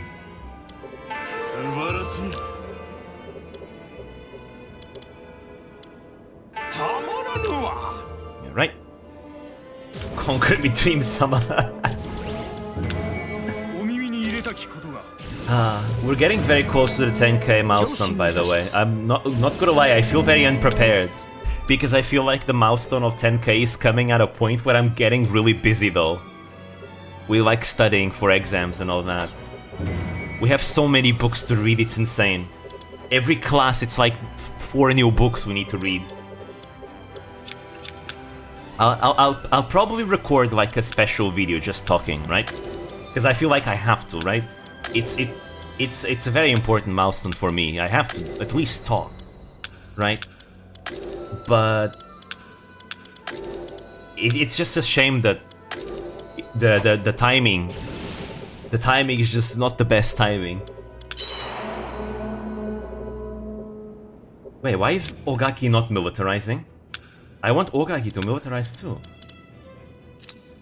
Edits. So Ogaki has a lot of troops. But yeah. Getting a VTuber model probably is gonna take a while. 800 subs to 10k? Oh no! We're 80 subs away. It's getting scarily close, not gonna lie. It's scarily close.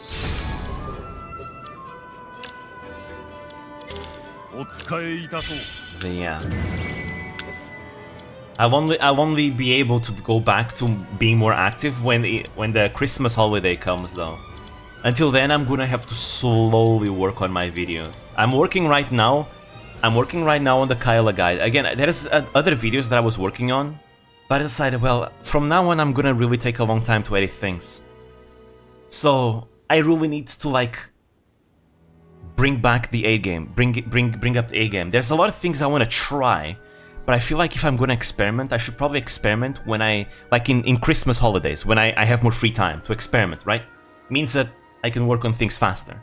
But since I don't have as much time to experiment, I think it's best to just go with what works. And so that's why I'm right now editing the Kyla guide. Slowly, very slowly, like the progress is being really slow because again, I barely have time to work on things in these days. And I wanted to stream more, but I really can't. can only be like Saturdays. Today I was gonna use my day to like take care of university stuff, but since I wasn't able to stream yesterday, I felt bad, so I decided to stream today. Because I ended up taking care of university stuff yesterday, so... I still have things to do today, though. Like, finishing my Chinese homework. My Chinese homework, which is for tomorrow.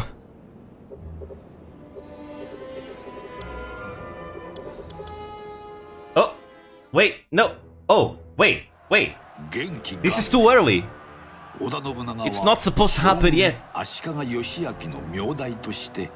What are you studying? So I have both Japanese and Chinese classes. Okay, wait. Okay.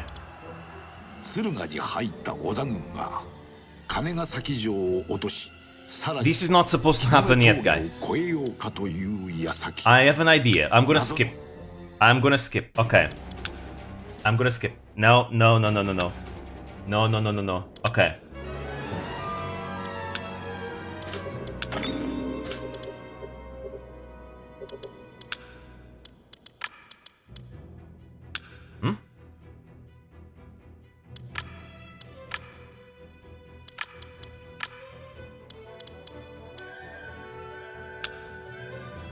Wait.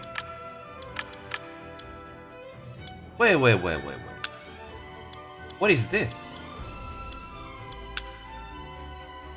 Wait. Was there an update to the game? Let me check Steam for a bit. Rent a Chinese that to motivate. Oh, don't worry. My Chinese teacher is very strict. She's very strict. She's lovely though, but she's very strict. I want to check one thing. Was this game updated? Did they add new events?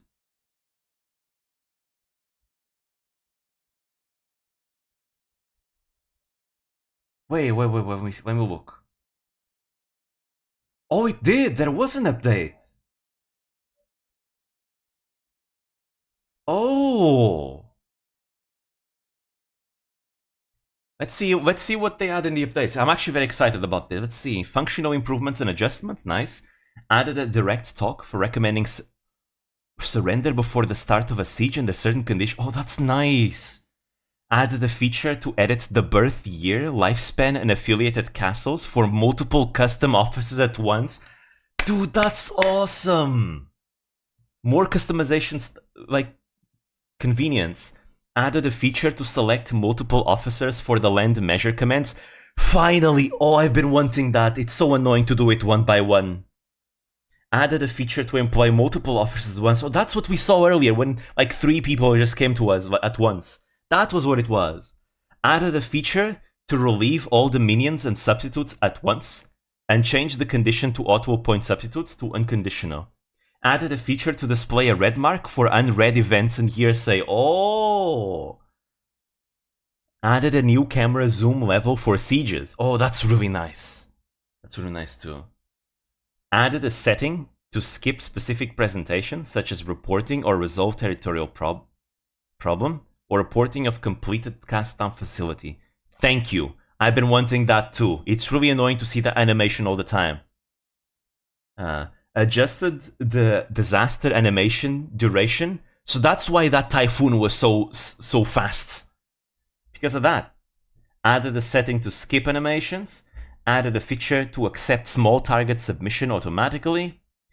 Achieving regional unity or offer to the 3 positions is now possible even with subordinate forces.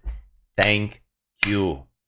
Thank you. It's really annoying when you have a clan that's your vassal, but you cannot progress through the game because they're your vassal. You don't control the territory yourself, so you have to break your vassalage yourself to conquer them. But that's really annoying because historically that's not how it works.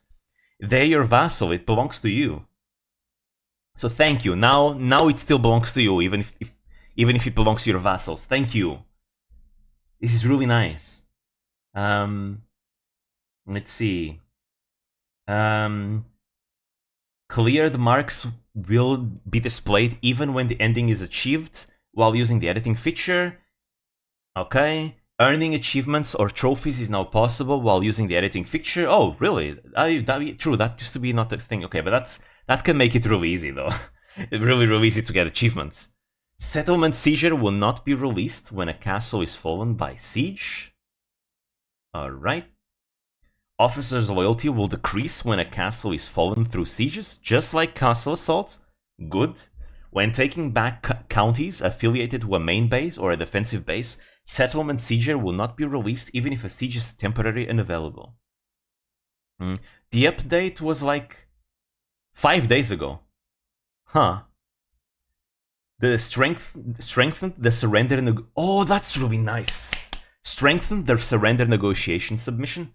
The absorb vassal submission will now occur to clans. Has been appointed as conservator and make. Thank you, dude. You have no idea how much I've been wanting this. It's really annoying when you have like a vassal of yours is your conservator, and you need to take them away from conservator to get that thing. I was playing like a campaign where I had Louis and Louis' clan, the Takane clan was my vassal, right? And but I couldn't absorb her clan because I had her as a conservator. It was really annoying because I needed that territory because my enemies were starting to stockpile troops there, and I know she can't defend herself as my vassal. So nice. This is good. Adjusted the actions taken by units automatically. Added a feature to check the locations of large farms and large fairs for a landmark and major settlement view. That's really nice. Added a setting to display animations for authority happening across the country. Really? Added a feature to skip event battles if you've already won. Reduced the amount of messages shown in several situations, including when deciding the prisoner's treatment. Added a feature to change the size or hide information of the castle on the main screen. Adjusted the size of the log shown on the bottom right main screen. Adjusted several English texts. Nice, and a bunch of bug fixes. Like a lot of bug fixes. Yeah, there we go. That is really nice. I'm very happy that they're doing all this. I have to go to sleep now. Replacement class early tomorrow. Thank you for coming. So yeah, this is nice. I'm very glad that they're still like making like quality of life changes and things like that. That's really nice. But I want to see something here. Let me check one thing. No. When is this supposed to happen? Aha. Okay, so guys, I am going to stop here for one reason. It's true. We did not take over this castle, and this castle like we're supposed to take. And we did not take over this castle, and this castle like we're supposed to take. But the problem is, history is progressing way too fast. And we're having events that are supposed to happen after we take these things. Right? Now, the most important part, we did it. We took over the capital. Right? We restored the shogunate. And Shigi-san is now our vassal. The Matsunaga clan is our vassal. So even if I take over these 3 castles and these 3 castles, there's not going to be any events that are going to pop up because there's no really like any events that pop up from you taking it. The really crucial part is taking over the capital, and we did that. We can just I was about to go to war right now to take these castles. We can just imagine that my invasion succeeded, right? Let's just imagine that it succeeded. Like, my provisions really were screwing me over. So yeah. So I'm gonna start the next scenario, next stream. We're gonna start that next stream. So I'm gonna introduce you guys what it's gonna look like. It's the Nobunaga besieged scenario. We have 2 years to play that scenario as well. But there's gonna be a lot of stuff happening. We have all this territory.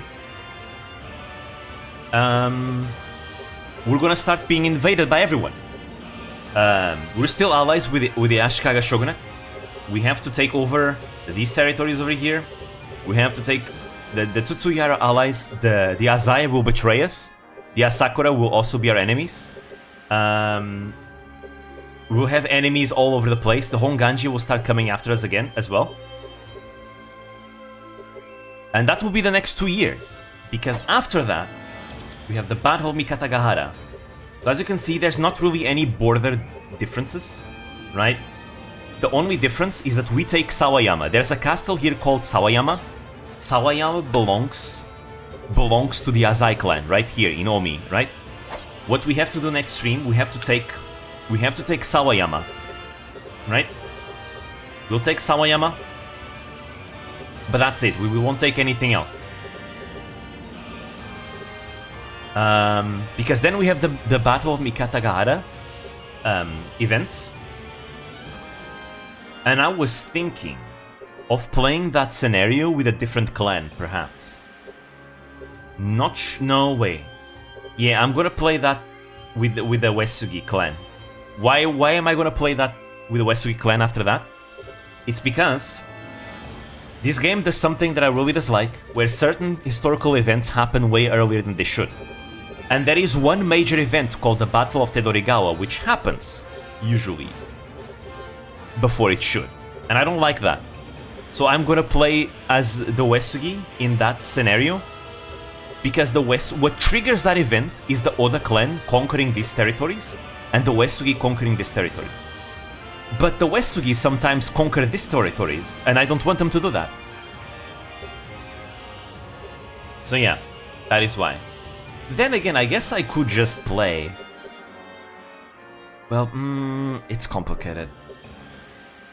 Now I'll play as the Uesugi. Should I? Well, I'll decide that. I'll decide that on the next stream. Oh, in between. But yeah, that's our goal. So yeah, that's why Ieyasu conquered that land. Might seem like there's not much for us to do, but there's a lot of events that will happen. Because we're gonna start seeing everyone coming after us. So yeah, that was it. Hope you guys enjoyed the, honestly, the history lesson. I went on a massive tangent there about history earlier, but I think it's fun. I love history. I think studying history is a lot of fun. I'm very passionate about history. I like to look at history like in a normal way, almost like it's like a fictional story. It's very fun. It allows us to learn a lot about things today, about how we came to be where we are today and things like that. It's very fascinating. Yeah, with that said, I have homework to complete. Thank you guys for coming. I'll see you next week probably. So see ya. Bye bye. Sweet dreams. Tenka Fubo.